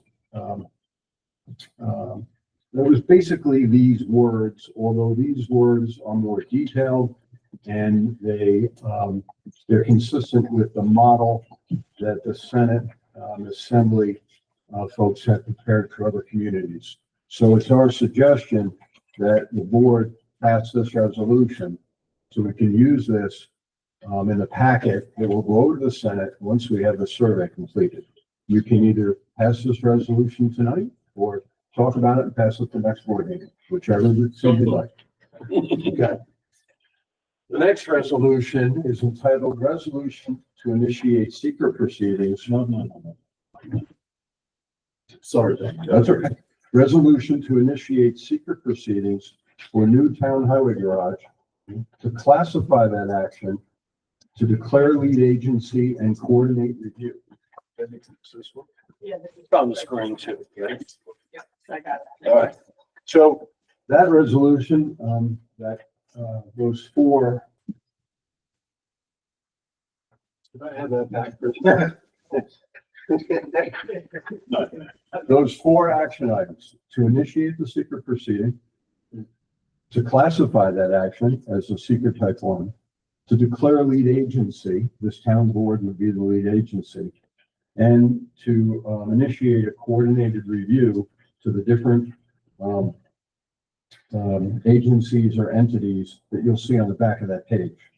So what the board would be doing when the board passes this resolution is you'd be classifying the action, you'd be declaring that this board is the lead agency, and you'd be initiating coordination between the Town of Hurley Planning Board, the Oakland County Planning Board, New York City Department of Environmental Protection, New York State Department of Environmental Conservation, and New York State Office of Parks, Recreation, and Historic Preservation. Parks and Rec, absolutely, because it's an alienation. The other 2 agencies above that, DEP, DEC, one has to will be giving us a stormwater permit. Regarding DEP, we are either just on the edge of the watershed or we're not. If you look at different maps, you see different things. So our suggestion is we include them as an interested party. It'd be no big deal. Ulster County Planning Board, because of the roadway cut, I believe, Town of Hurley Planning Board. It is our recommendation to our town boards that they include the planning board in the process. We don't go there for approval, but we go there to include them in the process and get any of their thoughts. That's what we typically recommend. This board can decide to do that or not, but they're an interested party on this coordinated review. But no approvals needed? No. And John, these resolutions, you're saying, just for clarity's sake, these will go in your packet, so To the Assembly and the Senate, they will. And they will also go in a packet for the coordinated review. and this is the format that has been. Yes. Yes. So that's resolution. The next time you're together, I'll be here and we'll try to pass this. The third document, the one that I just distributed to the board, is the environmental assessment form, part 1. This describes the project, and I'll just read the project description. The town of Hurley requires a new highway garage facility in order to continue to provide essential services to residents and members of the public, including maintenance of a safe, efficient local road network. This action includes the construction of a 14,400 square foot pre-engineered steel highway garage with a pre-finished metal roof system on a new concrete slab, 360 foot of access road, 25,550 square foot circulation and parking area, and related on-site water supply, wastewater disposal, and stormwater management facilities to be located on lands currently part of the Hurley Town Park. Additionally, this action will include the alienation of 8 acres of parkland and the designation of an adjacent 8 acres of parkland on town-owned parcel, lot and block number. So I'm sure you've seen these Part 1 forms in the past. We've gone through and checked all the boxes, and we've set it up for the signature of the supervisor. I like this. It's already filled out for us. So does this include the land? John, does this include the land on the other side of? It does. Okay. And as you look through this, you'll see where we describe, we talk about a total of 8 acres. Oh, and attached to this, Tim, good point, will be, we've got it under here. We've got an aerial photographs that shows the properties, the 2 properties that Tim is talking about.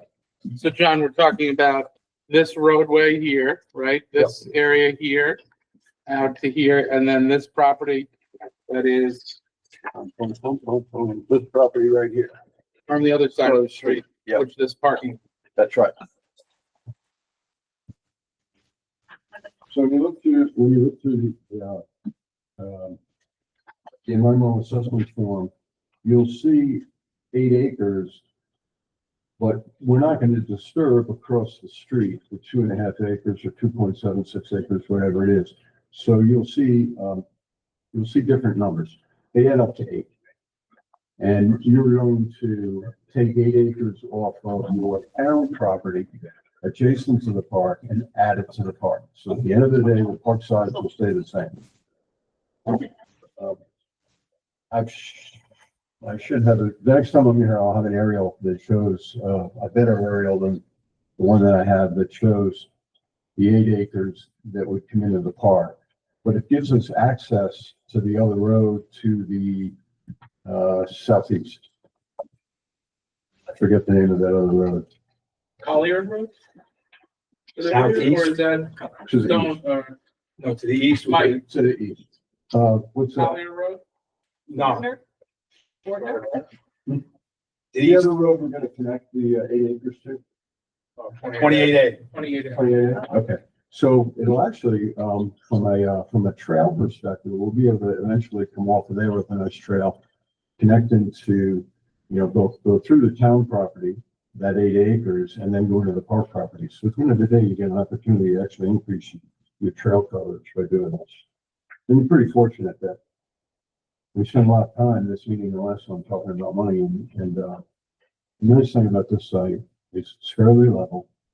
It's in an area that is close to your existing facilities, so you can store some materials at your existing facility. It's, adjacent to town property. You're not spending money buying a property, all those kind of things. So it's very fortunate to be able to do And that. there's, like, the access to the site is already somewhat existing with an existing old logging road. That's right, and we will, as the board will see when we get down the road into actual design, we'll do the landscaping to sort of protect the ball field from the garage and protect the tennis courts from the garage, just to the extent we can. Good site. And then the 4th item, so again, this one can be signed at the next board meeting. Then the 4th one is a proposal from us to the board. It's dated October 21st. There's actually a more recent version that Samara has. And that's a proposal from us. And that is to advance the seeker process, do the wetland survey, which frankly we just did anyway because we knew you were going to have us do it. And then advance the alienation process with the Senate and the Assembly. And then we'll also at that time be working at trying to get some grant funds from both the Senate and the Assembly, either through the SAM program or the what's called LOCAP program and other ones that are out there. And those programs are both Then both reappropriated a significant amount of money, and for a project like this, you typically can get some grant funding. I mean, you know, I hesitate to mention the number that we could expect for grant funding. That's why I was hesitating there. But both the Assembly and the Senate typically will provide a community with some grant funding. So this proposal is also for the board's consideration. All right, any questions? The good part is you're exhausted, so. So Yes, sir. this year, environmental assessment form that you incorporate, the action included the construction of a 14,400 square foot pre-engineered. Now, if in fact that would be our maximum, if we reduce it down or there's a change to that, we don't have to go back. No, we're not in concrete. We put that in to give the folks who are interested parties, we need to give them a context. But if that turns out to be 15 or 12 or 13, it's not substantive. Okay. So it'll be all right. Yeah. Any other questions? All right. All right. Thank you. Everyone make a motion? Oh, and Tim, there is Tim pointed out, and Samara has the more recent one. We had a couple typos in that proposal, and I'll communicate with Samara tomorrow. We'll clean up those typos. Yes. Which are just, like it says Village of Falls spot in the proposal. It needs to say Town of Hurley, and then Ulster County instead of Saratoga County. Yeah, I wasn't gonna go through all the details, Tim. I was just I want to drag I said I was guilty. I don't need to go over the calls. But you those costs also come down then? Oh, yeah. Anyway, any other questions? All right, so let's, I'd like to move, which one do we do first? The secret proceedings or the resolution of express intent? Well, we're not doing a resolution. There's 3 resolutions on the table.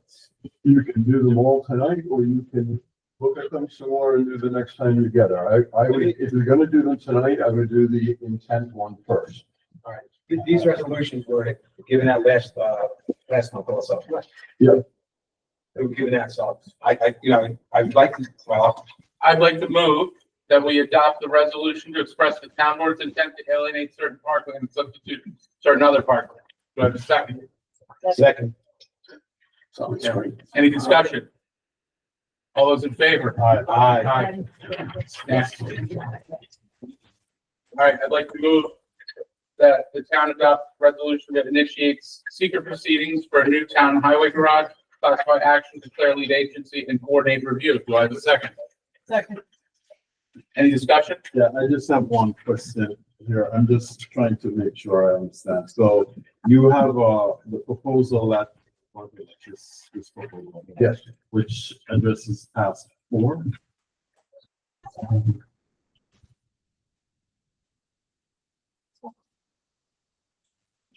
Hold on. In our contract with the town, we have tasks 1, 2, and 3 identified. You hired us to do those. Right. These items were not included in that, but were described in that initial proposal as task 4. Thank you. Any other discussion? All those in favor? Aye. And the secret wrong form, if you've got the momentum. Well, there's a resolution. There's a resolution. There's a resolution. I don't think we have a resolution for This is just to be passed. You did the secret, right? We did the secret, yeah. You did you did 2 of them, the intent and then the secret. Then we had the, EAF. Yeah, but let's see. You had it the last time. This is, yeah, but this is part of the secret. So that's, I don't write the agenda. Oh, I'm sorry. You're all right. Okay. Next. Thanks.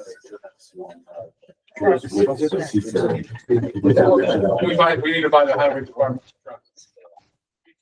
So basically.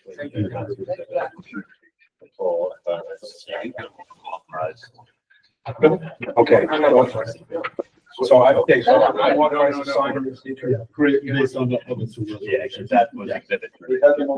You want me to sign this now? Yes, Samara, you can sign it at your leisure, Samara, and we will start the, circulation process.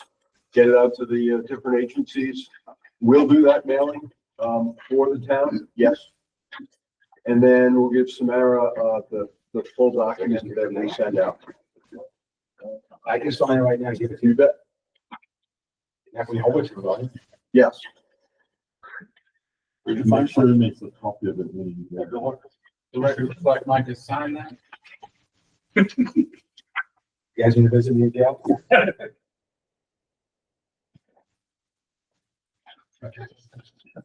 I'm a part of the deal.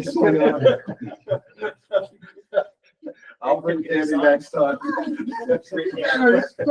You guys exhaust me, so You do me a favor? Of course I You will. just, Yeah. make a copy of this. Oh, then, all right, I got it here. All right. Next up, we got the motion. I move that we resolve to authorize the highway superintendent to purchase two snowplow trucks. That's great. I'll second. Any discussion? And this is coming, go ahead.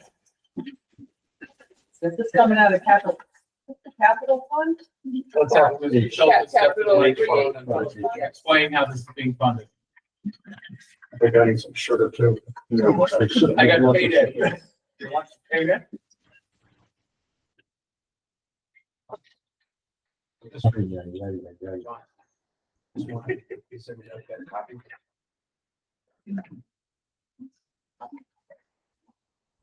I'm good.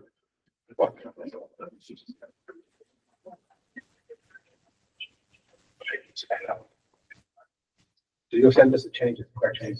Okay. Are you on? It sounds like Funding, just Harris is explain being the funded. funding. Be a bond. And then, Out of your budget.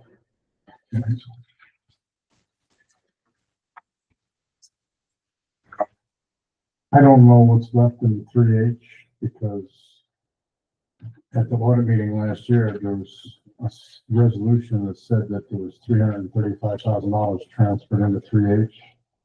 I don't think that money's there, is it, John? No, it's not there.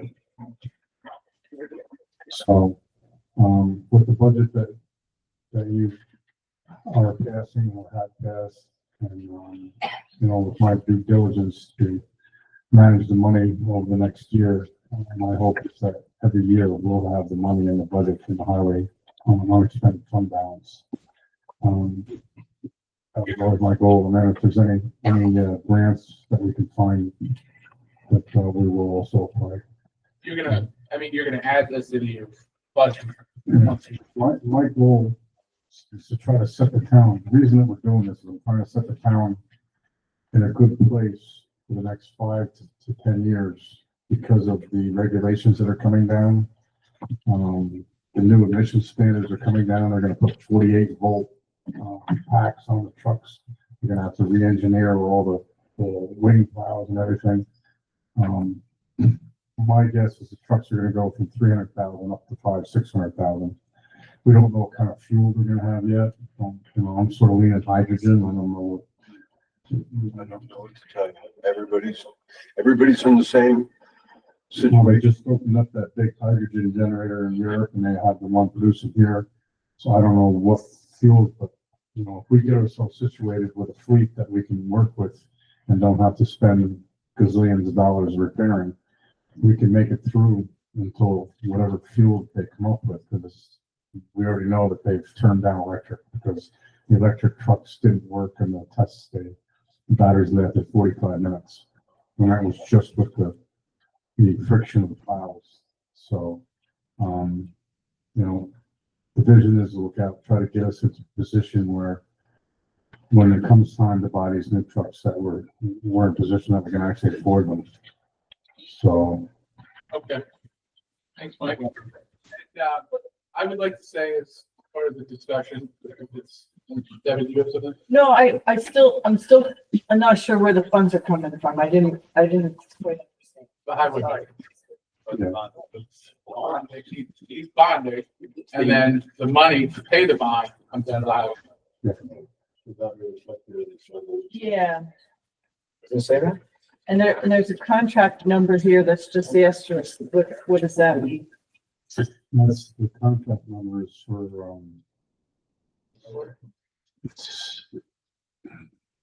you have a couple of different ways you can buy trucks. The state controller's office has allowed Sourcewell, which is one company that does all the legwork, and you buy the trucks from them. There's a new company now, correct me if I'm wrong, HVGC or something like that on there. It's another thing like Sourcewell. This is Sourcewell. Okay, so this Sourcewell. It says-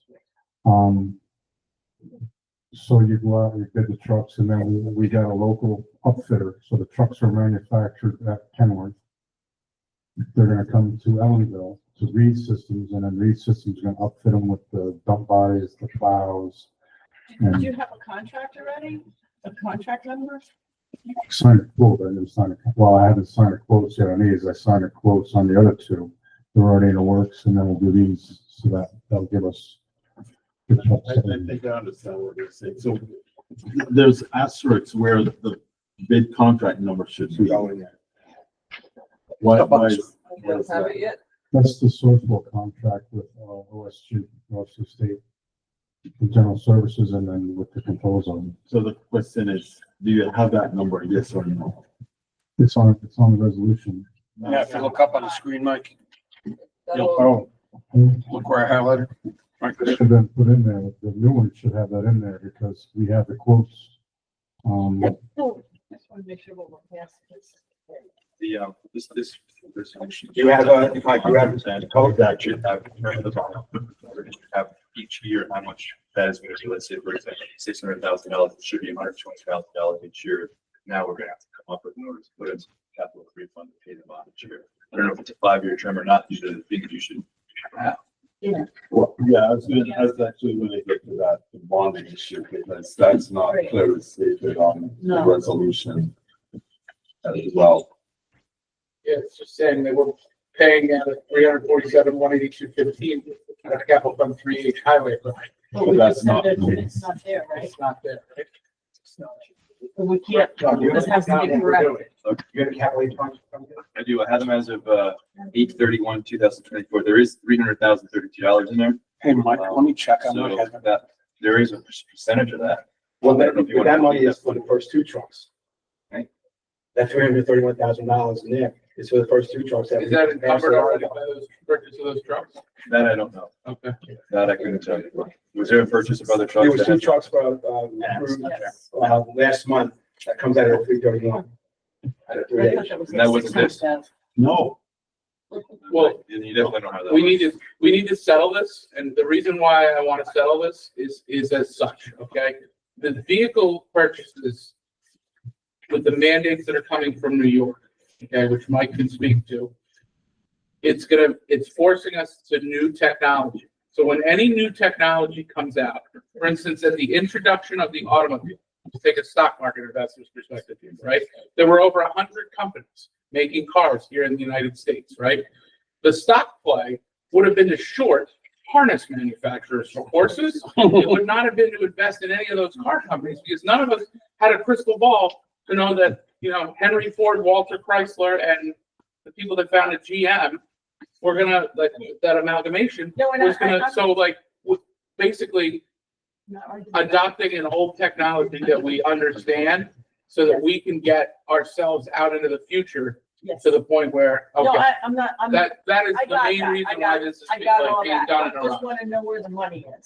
That's all. Okay. If we're taking it out of this, we don't have any money in there. We just need to make sure the resolution is correct. and the I'm just argument making sure for the record also that the public knows that this is why this is urgent. so Yeah, we did cover Because we that. don't want to buy junk truck, like something in a year that's of a new technology that we spend hundreds and hundreds of thousands of dollars on. And then it's when it's- the bonding issue, Zero 6 0 9 2 that's what needs to be. By the way, on the, I'll just read it back. 060, 060, asterisk 2 there, 060s? it is 06 Just 060. 0920 dash KTC. 060. That's the contract number. So that's 60920 KTC. We're good, thank you. I'll just update the version we have online. KTC. I got it. And therefore be resolved. 60920 KTC. I got it. So we need to have, this is not right. We still have this, can't pass the wrong thing. I agree with you. Hey, Mike, can you go through the bond? There was no bond info on here. There's no bonding for, and we're just learning that there's a problem. There's no money in this fund. I mean, that's what. Oh, the fund the bond will go into the fund. And we don't pay for those trucks until they're delivered. Right. So the money that we put in to the fund will earn interest while we're waiting for the trucks to be delivered. We need to authorize bonding. Right, Yeah, we need to yeah, have the that- right thing in Yeah. here. Another We authorize the resolution. wrong thing. We need to authorize a bond. Yeah. Mike had already dealt with, yeah, from Green County. I can't remember his name off the top of my head.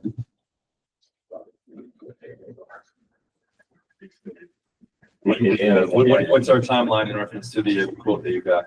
Is it 30 days? What's it good for? How long is it good for the quote? It's somewhat. So if we pass this in 2 weeks, we'll be good. All right, let's do that. All right. Just get us I what think the it says bond it right is. on. Actually, I think it Have the says right 30 days. information in the 30 resolution. days based on when did you get that quote?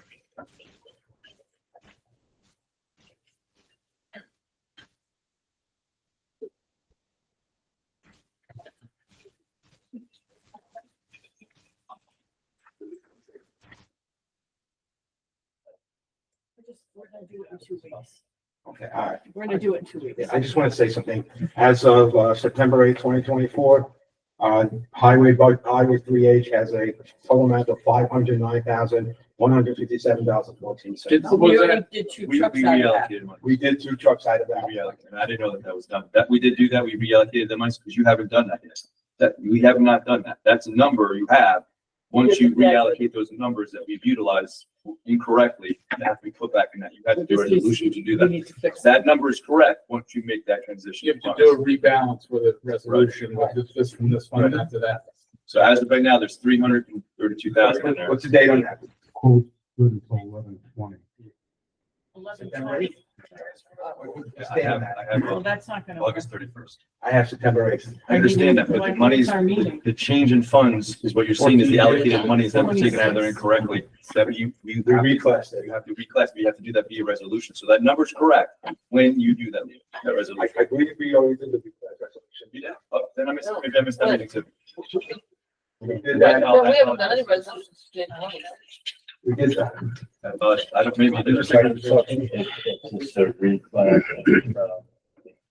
We only did it on the leach Transfer of funds. We didn't do it on 3H yet. No, we didn't. We only did it on the leach field and the landfill. So that number's correct once you do that. All right. So there's a possibility that this number is here. We just have to go through 332,000 is what you got. going through and looking at this thing, I don't see any funding coming out of that. That's my question. If you I had, didn't if you see had a it. resolution last month that you stated that you bought 2 more trucks, We bought Too much truck. Trucks that come out of that. that would come out of that, that haven't previously Yeah, I been know, taken out. but at that time, we thought it came out at 300 and so on. Now it's 500,000. Yeah, in other words, it's not enough money. Still not. The bond will go into that account and that will go. And the thing is that with the bond also, when you do the bond, we get the money, it gets put in here, and then we dish it out monthly. I don't, I Yearly. Yeah, I don't I know, have I any know. problems with this. I mean, we just need to make sure that this resolution reflects all of what we're discussing. And that the Given- bond issue is dealt properly. Given the Fed's, interest rate reduction, that municipal bond should have come down a little bit. I haven't checked. That would be. So Mike, you'd have to get that information. You need the bond percentage, determine the bond, and what that would come out to, whatever that term is. If it's 5 years, it'd be roughly $120,000 a year. Did you speak to, John and Noel? Yeah, I was waiting for this last piece of it. so that we could get John it. and Noel will have all that information for you. And once you get Well, that, that- You're gonna have to handle all that. I can't sign anything. no, but you can work there. I'll give John a call sometime this week and have them send me the information that you have given them. Yeah, we'll sit down and, If you need this passed tonight, or can it wait till the Standard next passing. meeting? Well, you're not coming back to the board. We're not coming back until the 26th. As we need it by the 20th. yeah, you should okay quotes so that that part is done. And then we can do the bond. Pass it pending the bond information. I don't know. if How does our people do legal that. counsel feel? I would say we could throw some language in there that, be it resolved subject to approval of the bond. Okay. Thank you. Yep. There's so many communities that are doing exactly what you're doing, that I wouldn't trust that cost will hold past the 30 days. So this We just have to get the resolution. Motion to amend this resolution to say that this would be subject to Bond approval. bond approval. I'll second. So you're saying that you don't care what the bond percentage is? Not to exceed. Well, subject to bond approval by the board. So obviously, they're gonna have to approve the term. With the, with the terms included. You don't have the We option. don't know what they are. We don't know what the terms are. I'm saying it's fine what you're doing. I just want to make sure it's clear. But if they're not happy with the terms, then they won't. approve Right, it. That's fine. Based on the language, okay. That's right, it's pending bond approval. By the town. Bond approval by the I'm town. not by the town board. I mean, you're making a really good thing. Yeah, so he's gonna, the town board's then gonna have, yeah, this is definitely not the best way to go about it, but if we're dealing with having, unless you guys want to schedule a special meeting just to vote on this before the 20th, and then you're gonna have the additional bond information. Because that seems to How be, soon can we have the bond? Can you call up John Minow? You have to do that. Mr. Bond. He has to call, I guess, to give John Minow all the details. You have to. He's got all the details. John will just need this information here, the 277 change, or the 347 to change, because you're gonna have the cloud server. At 347, like from Battle, That's okay, but, well, they're having problems with the murder from end. oh. So they have this new method, easy track. I don't know if you've ever seen that. So I will speak to John Minow. Because I got the information on the front. Not to exceed. So the question is, how soon can you get that? So we can decide if we're gonna do I'm a gonna special give meeting him a about it. call. I won't be in town tomorrow, but I'll give him a call on Thursday. so those are basically, the choices would be either pass a resolution with the subject to, and again, you know, not the ideal way to do it, but, you know, you can contingent on you guys to have. Yeah. Or, Do subject to, next time, or do it tonight, do it subject to, and then you don't have to have a special meeting. those are basically the choices if you want to pass this, either do We it still this have way to, then, or. we still have to all approve the bond, right? So don't we have to get? But this can This allows can him, this potentially allows him get to him freeze to the, basically, freeze the price. All right. again, Okay, all right. So, all right, so you'll speak to John Minow tomorrow, and I'll give him a call, and I'll give him all the details. See that in case? John Minow is in, they're in. Let's go. He's at Canfield, the Blue Show.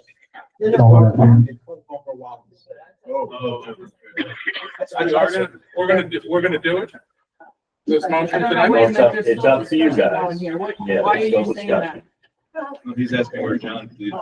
No, I was just saying this, John Minow is part of our town attorneys, Roman law is part of that. I guess you say. What do you need him for? Yeah, no, well, John Minow is the guy who did the. He does the bond. He's drafting a bond. He's drafting the bond. All right, so you have his, I gave you his phone number. Well, let's, I mean, we don't, Come on, I'm just saying like. We don't, yeah, we don't need Mike, no, we need to, I'm sorry, Mike, no disrespect, right? But we just need to pass this so we can move on. It was the motion and second discussion that now. yeah, so it's a discussion. Any If we're further done discussion, discussion? then we can, all those in favor? All right. Aye. And then Lock it. I'll talk to you on Thursday. You can call me tomorrow, but I won't be in town. Oh, yeah. Thank you. What's up? See. Great Petrol, Conservation Advisory Committee. So this resolution is to allow the CAC to proceed with finalizing a contract with Pennsylvania. This is in regards to doing the habitat and wildlife study for the town of Pennsylvania for the natural resource inventory project. A particular note is that the total costs are going to be capped at $35,000. And all of those costs are going to be paid for by a grant from Hudson River Estuary Program.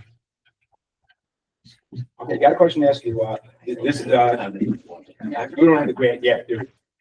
So, If it was paid, then they reimburse? as of 3 days ago, we got past the approval process, and now we are in contracting. So it's basically in the paper bill within DEC. Okay, so we should actually wait to get the grant before. We wouldn't sign the actual contract, which we wouldn't expect to be done until mid-December, maybe December 10th.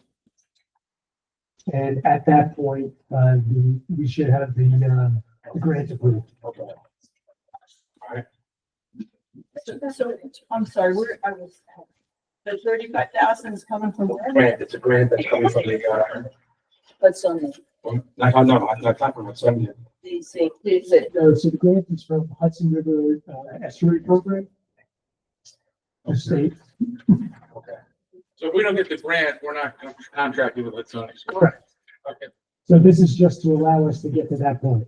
all right, motion to resolve to authorize the Conservation Advisory Committee of the Town of Hurley to proceed with finalizing a contract with Hudsonia. Second.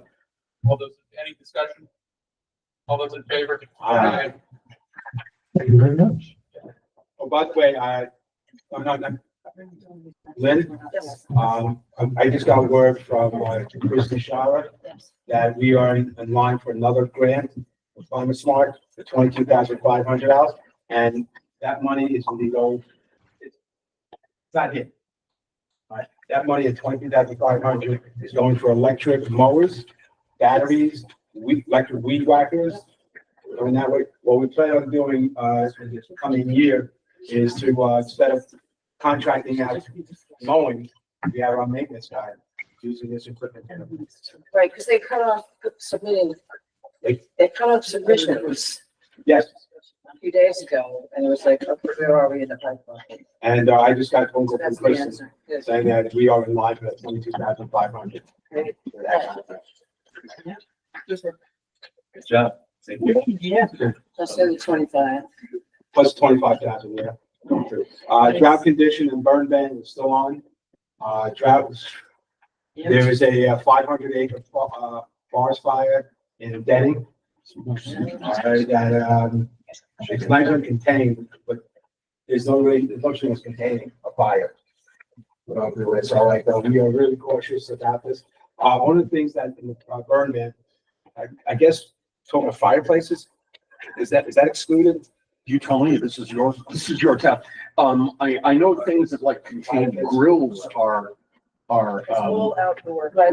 All outdoor burns, right? But I Fire pits, all of it. I thought like a gas grill is still allowed, but, No fire pits. oh, God. Yeah, yeah, Anything that can produce an yeah. Realistically, like people that smoke should do so inside of a car or inside of a home. Yeah, Right, you right. should not be doing it outside. I think gas grills may be excluded because they don't produce embers, they Yes. just produce heat. You have a gas grill, shouldn't be barbecuing otherwise. Right. Or flat top. So, so what we can do tomorrow, we have to update this every 5 days. So Jerry's gonna update it tomorrow. We'll update it again tomorrow. We just let the county know and they just want to be notified. Okay, next one is the video recording policy for town and Hurley boards. Well, let's put it this way, there's opposition to this thing by certain boards. We are being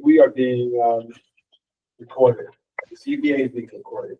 We have resolved the problem that you mentioned about the quality of the owl and all that. No longer we're using Wi-Fi. This is now hardwired, and we've had no issues with it before. As we were talking, I'm looking at the here, and the transcription of what we're saying is almost right on. That's new. Yeah, yes, I think the fact that by putting a, hard wire on this thing and giving it the Wi-Fi, is happening. Right. The only issue you have is that the transcription here is voice activated. It's not the same as having a stenographer. I would say as the guy who does it, that it's pretty good, but it's never perfect. But it's a lot better than it was. You mean the software that does it? Yeah, right. We're beholden to the platform that we use, correct? But yeah, if you go to YouTube and watch a video, you can turn on a transcript and read it. Mhm. But there's no way to grab it and print it out. So anyway, so, there's a resolution here. That's easily available. Yeah, there's a resolution I'll to talk to make you about all that. town boards, town board, which does, videotaping as well as CPA, as well as So all board. all boards. And the Board of Assessments review. Board Can of we put the Assessors. language of this up on the screen? Yeah, we'll leave it. Wasn't it? Be resolved by the town board of town of Hurley that the following video recording policy is hereby adopted as written. Video recording policy, town of Hurley, Ulster County, New York. This policy shall govern the use of video recording for all public boards of the town of Hurley, including not limited to the town boards, planning board, zoning board of appeals, and board of assessment reviews. Except in the case of executive sessions, each board must use video recording to record its meetings, provided that a minimum number of members are present to fulfill the public body forum requirement. Each meeting's video recording shall be posted or linked on the town website within 5 business days following the meeting and shall remain so available for a minimum of 5 years thereafter. Such recording shall be transcribed upon request. This policy may be amended by the resolution of the town board. Second. Discussion. Well, who's transcribed? Okay, clerk. Well, I agree with her that maybe strike that. Yeah, Because that might put. that's an issue. Motion to amend to strike such recording shall be transcribed upon request. Yes, Like the second. second. Oh. Why would you strike that? I don't understand. You don't have someone to do it. Gregory, the problem is that when, as I was just whispering in Lynn's ear, I get a written transcription of this meeting in the same way that I get the video, but there's absolutely no guarantee that it's accurate. It doesn't distinguish between speakers. It's just text. So the only way to get a true transcription of a meeting and its video is to have basically a stenographer or somebody after the fact watch the video and type out every last word. I don't think In my class, I have a student that has to have transcribed, and the way it goes is crazy. I speak into a microphone, he goes to someplace in Maine, who then transcribes it for this young lady here, at the cost of $2,500 a lecture. You know, so, we're stuck with the video. For both the staff and your financial status is just to make sure, because for whatever reason, certain boards decide that they no longer want to videotape and upload. So it's just to make sure that it's being uploaded, it's being stored for 5 years at least, available. If any kind of legal issues come up where something does need to be transcribed, at that point, you know, for those purposes, we can have them transcribed. But this just seems like broad language that would imply that, hey, just say, hey, I want this transcribed, and now the town's responsible for it. So I'll withdraw the Thanks, Matt. the amendment. No. You want to strike it? Yeah. Okay. Just to let you know that the state law says that after any kind of board meeting, in 2 weeks, either the minutes get put up or the video gets put up. It's in 2 weeks, so, basically is, in all cases, both. At least, it's a 2 weeks period for allow one or the other to go first, and then the other slot. So we're saying 5 days in here. I'm gonna say the state law. Okay. Said We're- 2. We're gonna be better than state We're gonna be better than state law. You have the Hurley law, Just the resolution. okay? It's the same resolution. That's 5 days. Okay, We just had discussion. Okay. All those in favor? Aye. Opposed? I don't have to motion and move. Tim motioned and Diana second. Thank you. Okay, Tim? Yep, let's award an RFP for the old library group. So, If you can bring that one up. I certainly can. I made that motion.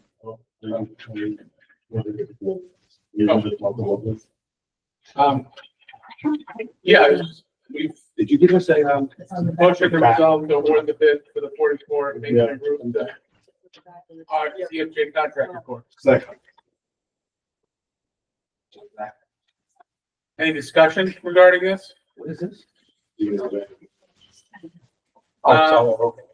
Well, for the board, there is a letter, that we need signed that everybody should have in front of them that is related to the grant funding. It's actually not related to this, but just, we do need one copy memorialized with the signature. This is a grant request, not an acceptance of grant funding, so this does not, we don't have to publicly file. We have to publicly. So you want us to sign this? Yeah, we need to take one of these and circulate it through everyone. But then on this, any further discussion? This was the bid. We got a bid. Yeah, Is performance bonding in place on this, Mike? Have we verified with the contractor? It's specified in the bid, right? They have performance bonding? It should be, yes. Okay, It perfect. was in the bid. Yeah, all those in favor? Aye. All right, So we carries. Do we take care of this? It's coming to you, Yeah, I'll take you to this. We'll put it back. I gotta get together with RBT and a couple other things that we need to tax for. It's next time. It's not gonna be until January 1st.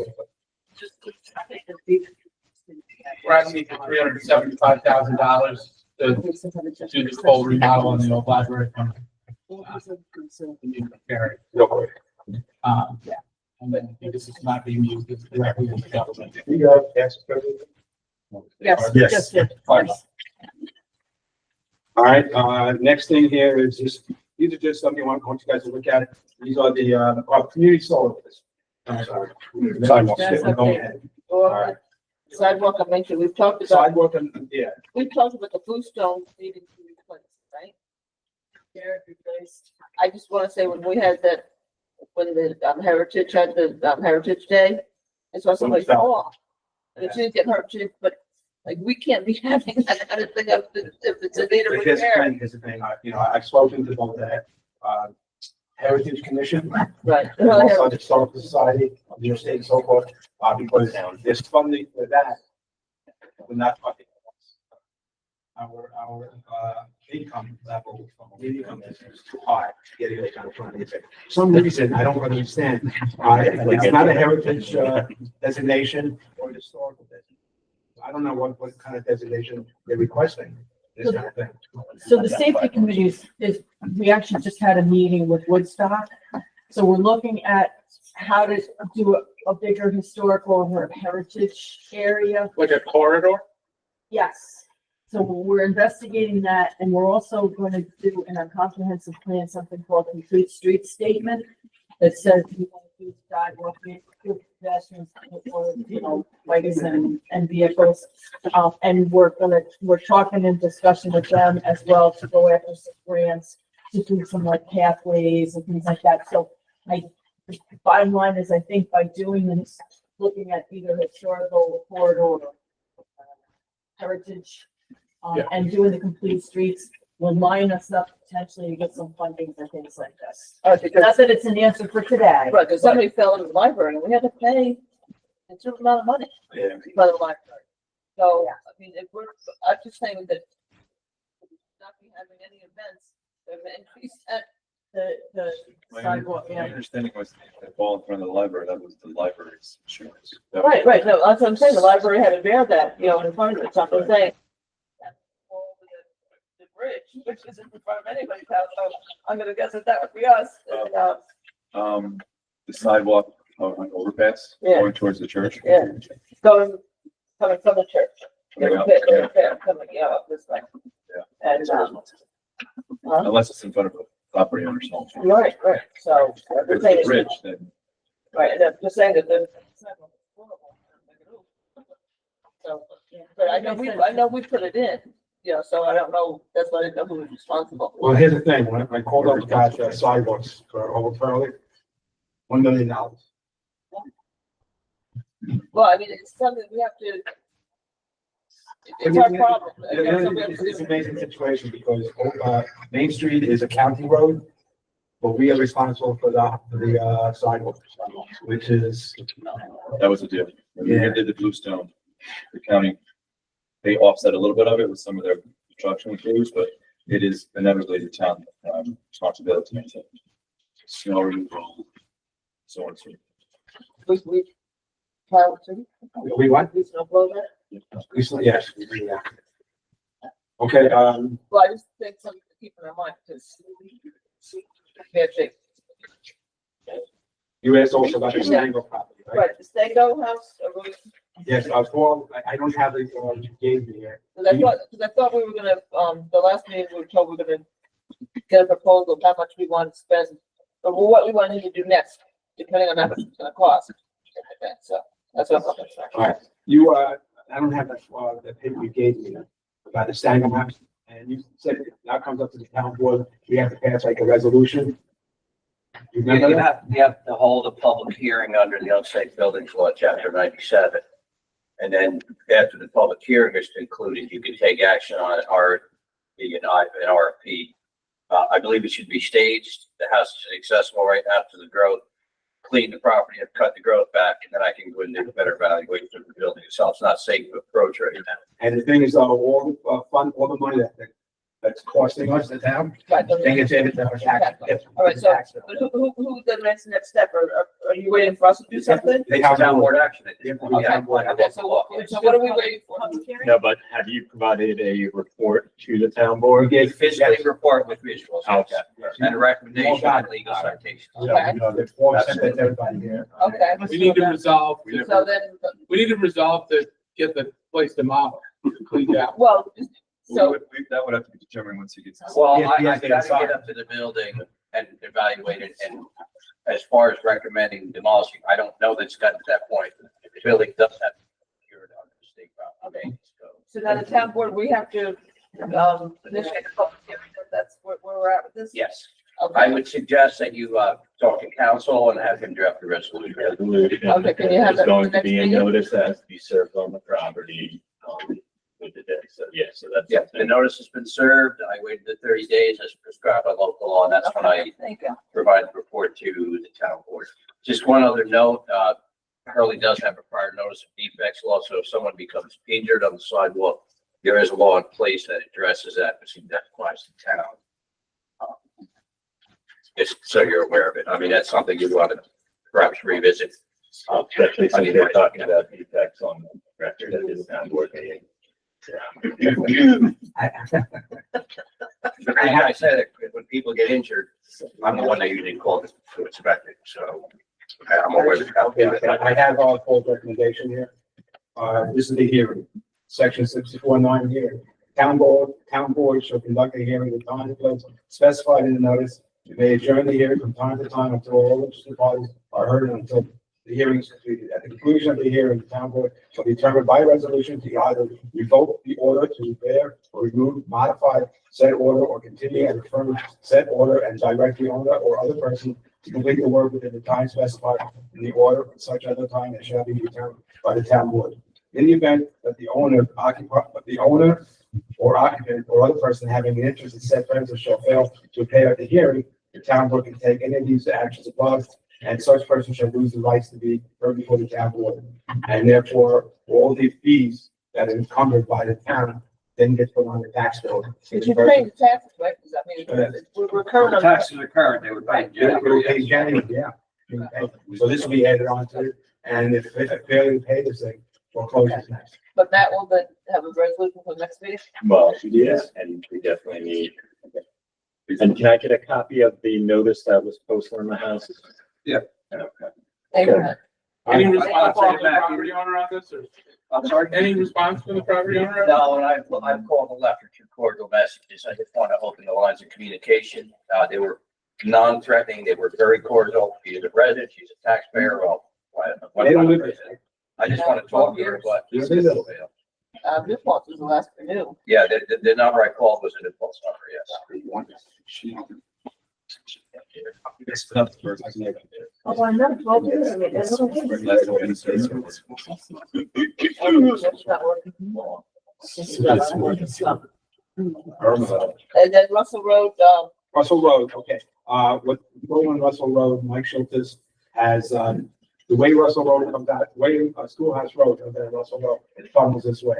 He's made it straight. So in other words, in a sense, you won't get speeders coming this way. Going through here. All right, so The cutting of the corner. They cut the corners. is tightened up, and they've tested that pattern with school buses. Right, and they've tested also with trailers being carried behind, and it was fine. Truck trailer. Truck trailers. so who's doing the work done? Right now, they're just calling to that, so are we doing? Town.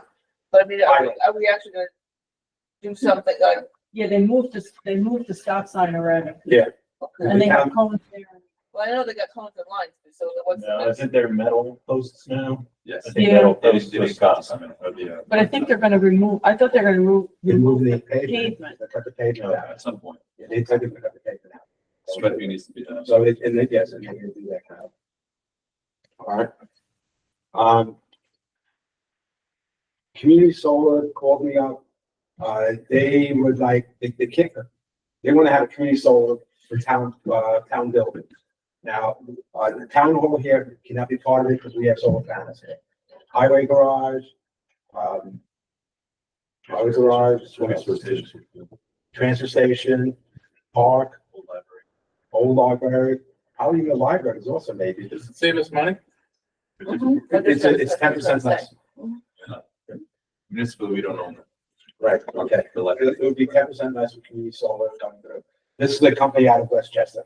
Okay. 10% less on your electric bill? The town- I would just check with other municipalities, see if they're doing it, and does it really pay out? 'Cause We've got some municipalities, either names. Okay. This is Westchester Solar, right? I don't know which provider, So but other There's communities. so many. are- Oh, Sustainable Westchester. I think it's called. Okay. Oh, yeah, Um, okay. So they're not putting panels on, they're just giving. No, them- no. We're joining When we have like a solar collective. farm right down. As a member of the Climate Smart Task Force, maybe I could shed some light here. If you're most billing through Central Hudson, they only have 2 projects left. We've talked about solar, community solar before. It's not solar that you put on your house, rather you're subscribing to a service and the solar is being generated someplace else. Generally speaking, you end up with paying about 10% less on your electric bill as an incentive. I mean, that's how they do that. So, and your electric bill might get billed directly from the new solar company rather than through Central Hudson. Right, it's also. Yeah, that's. But it also, it only works on municipalities. It's not private homes. Well, private homes could sign up for community Yeah, solar Somewhere else, yeah. somewhere else, right? So you're saying this is just for, right? So What it's are you first- asking, so, I'm sorry, what are you asking us? I just want to know if you guys. I think they're just bringing this information to your attention, and it's probably something to discuss with, What I have done is what I've done is I asked Wendy Trojak to send, Westchester Sustainable our electric bills, so they can evaluate. Okay. We have, 9 Central Hudson accounts. Right. Yeah, right. Mike, while you're on electric bills, also, I just want to memorialize for the record that we had a conversation earlier this week regarding the Rolling Meadows Lighting District. And looks like, we've got 24 sodium lamps and 2 mercury vapor lamps in that lighting district that are costing a significant amount of money to run versus the LEDs. And they Yes. are actively working to get those all. We have made an arrangement with them to remove all those sodium vapor lamps, put in LEDs. In other words, what it was, they were doing it percentage each year. We've asked them to do it hopefully one shot, get it done like that. So, yeah, now I don't know how quickly they will do this thing, but we are in the queue. Okay. All right, next thing here is zoning board fees, planning board fees, transfer station fees. I want you guys to look at this thing here. These fees here, you all have a copy of all the fees here. These fees here, don't necessarily have to be done until January 1st. Coming through here. And with the zoning board fees and the planning board fees, as I look through this thing, they appear to be the old fees before the new fees were put in. And in my opinion, the new fees, both from the zoning board and the planning board, are just outrageous. And I'm beginning to understand why, especially planning board fees, why they're outrageous. It's not because of, it's just the length of the meetings and the length of reviews and so forth. That's backing up the price. What, right, because these are, you pay this fee and then you still have to pay the attorney and the planner at planning board. That's what's generating the huge bills. Now, I want to be able, and this is my opinion, but planning board is only going, we don't want to make money.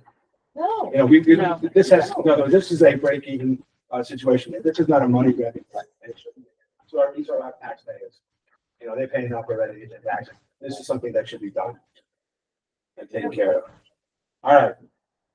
Any other discussions you guys want to have here? Anything that you want to? So we're not approving these? No, just look at them, and then at the next board meeting, and by the way, the next board meeting is in December. It's here. All right, it's not gonna be in West Hurley. West Hurley has a fire commissioners meeting at that Not the time. next meeting, the next workshop. Right. Put it this way, Workshop meeting. now the end of the year, it's all here. All these are here. So there's still another There's November another November, 26th meeting. 26th, and then there's two in December, Tenth whatever. and the 17th. Tenth Okay. and the 24th. Okay. No, 10th. All right, Mike, I would request this, looking at fees, if you would also send out the transfer station.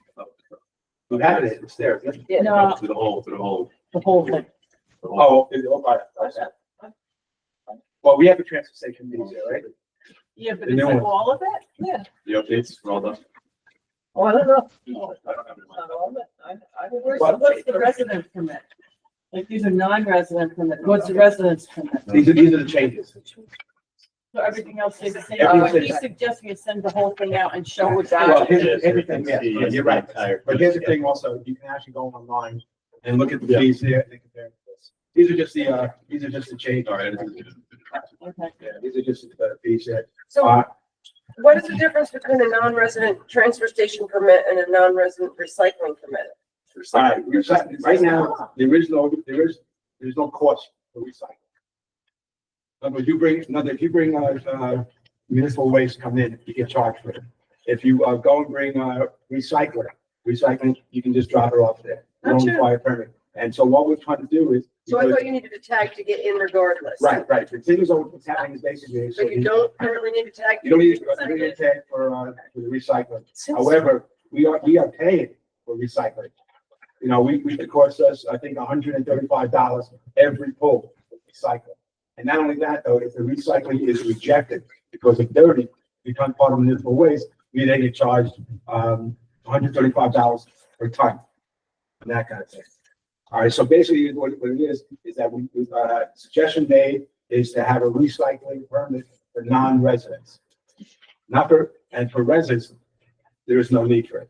It's actually permanent. Why are we allowing non-residents in our transfer station? What is the? Because we make money. We don't make money. If it's, We're we not make making money on money. the rest of it. We're not making money. We make money on the Well, the garbage. second homeowners You don't make- you don't make have, you can get a dump permit if you have a tax. Right, but if you don't have a tax bill in Hurley, my opinion is you shouldn't be able to go to. Well, you know something, there is a, Larry was just saying, Marltown only allows residents. Residents or property owners. And you have to have a Residents. tag. You have to have a tag. So what tag? Right. Olive, could be anybody. We are cheaper than Ulster County Resource Recovery Agency. So a lot of. Shouldn't be. I know, I'm saying a lot of them come to us. Well, I mean, this is a service for our taxpayers, so we don't want to be the most expensive item. So the concept behind this is to provide a service at a reasonable price. And if it can be offset by non-residents, then we do so. That's why the non-residents are there. What I'm saying here is, if we are cheaper than Uplands, okay, and for non-residents, we're funneling non-resident waste But that's why. and incurring payroll burden and all the other factors up there where that should be for the residents, period. It's definitely an absolute situation to discuss. So maybe what we should look at is the head count on how many non-resident tags were issued last year and the year before we. There's approximately 488, there's about what, 1,200. I think it's 1,400, residence tags and about 500 non-residence tags. So what we've done is what we've thought about doing was because the majority of the folks that come in and just utilize the recycling, we kept that fee the same, and we increased the municipal waste fee to 90. But I mean, if you guys want to go back and look at this as a number coming in based on what would not come in, if you take away your non-residents, I think you should. I do think you should. You're going to save on also a couple other things, but I'm not going to bring that up right now. Well, we're also going through with, Greenway with the compost, and that should take away a lot of.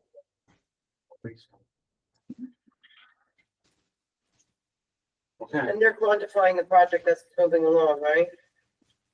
Wasn't there speaking of Greenway, wasn't there a period where we had to sort of like re-adopt things and reapprove things, and has that happened yet? Where we are with that project, they're literally done. Okay. Basically. So whatever is gonna happen, we have some decisions to make about such equipment and things like that. You know, one of the things that's really interesting about it, we have a couple of oil tankers out there that we have to get rid of. And it turns out that we can't get rid of it because the registration expired years ago. We have to re-register it, then get rid of it.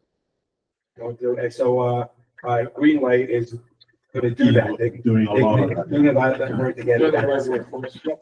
And, you know, I mean, they are supposed to come and give a report on because they're actually done. The project is done. Right. And so they should be coming back to give us an update. And you'll be interesting also, according to the composting, how much less garbage or trash goes to the transfer station that way. In a sense, we would probably. You would have to figure that. Well, that's what. That's the what whole that's thing what was it's about. about, right, yeah. That's what he's coming to. Yeah. But they had no idea what that number was, so.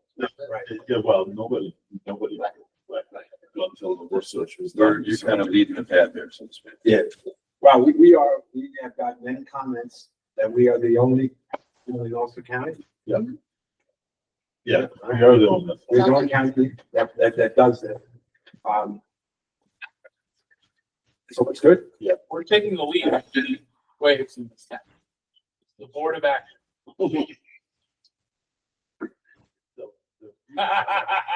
All right, I open up the meeting for a second public comment. Second. All in favor, aye? Aye. Who wants to speak? Enough? That's all right. I just have to say that they didn't let me recycle my recycling at the transfer station because I didn't have a permit. That's a good thing. So just to let you know, it's not like they let residents come in and use the recycling if you don't have a permit. So having a permit for somebody to recycle would bring in additional revenue. Because they don't even let people do it. Well, anybody who has a permit can recycle. But if you don't have a permit, they don't let you come and use the recycling.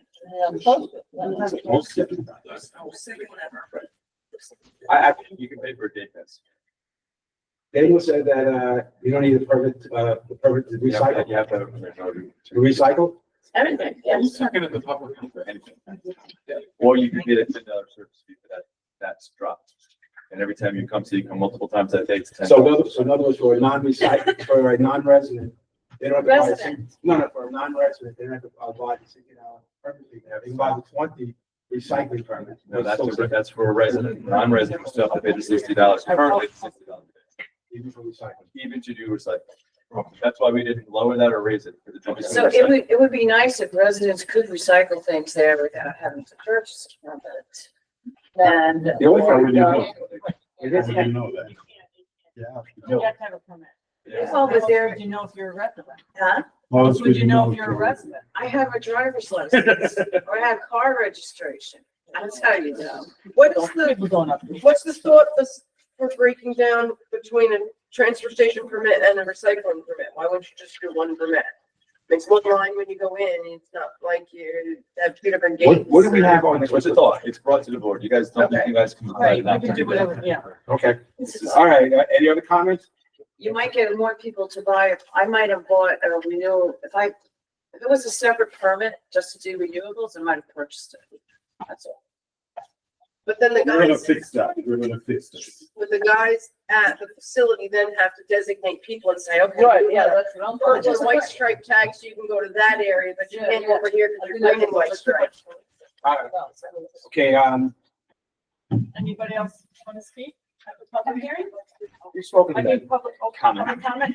That's the thing, I've never even, like, I thought about getting a permit. I went online, it seems so confusing to me. I think I went there once, since I lived around It's- here.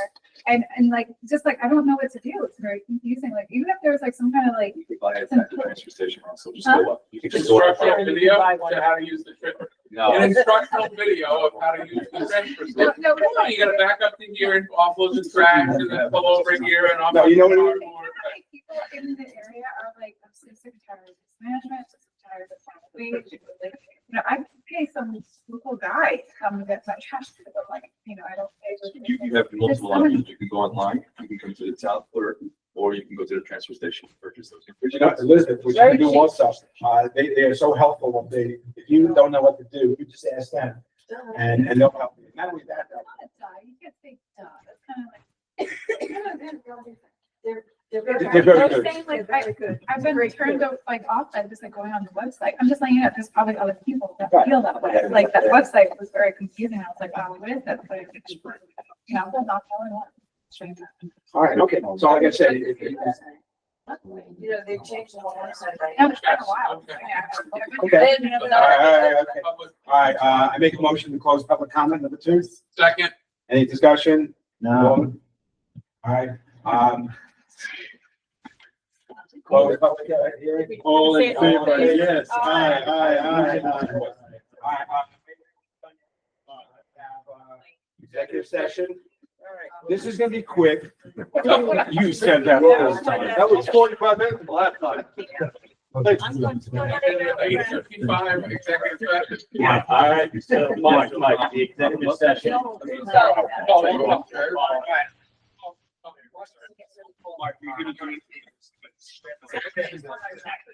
Oh,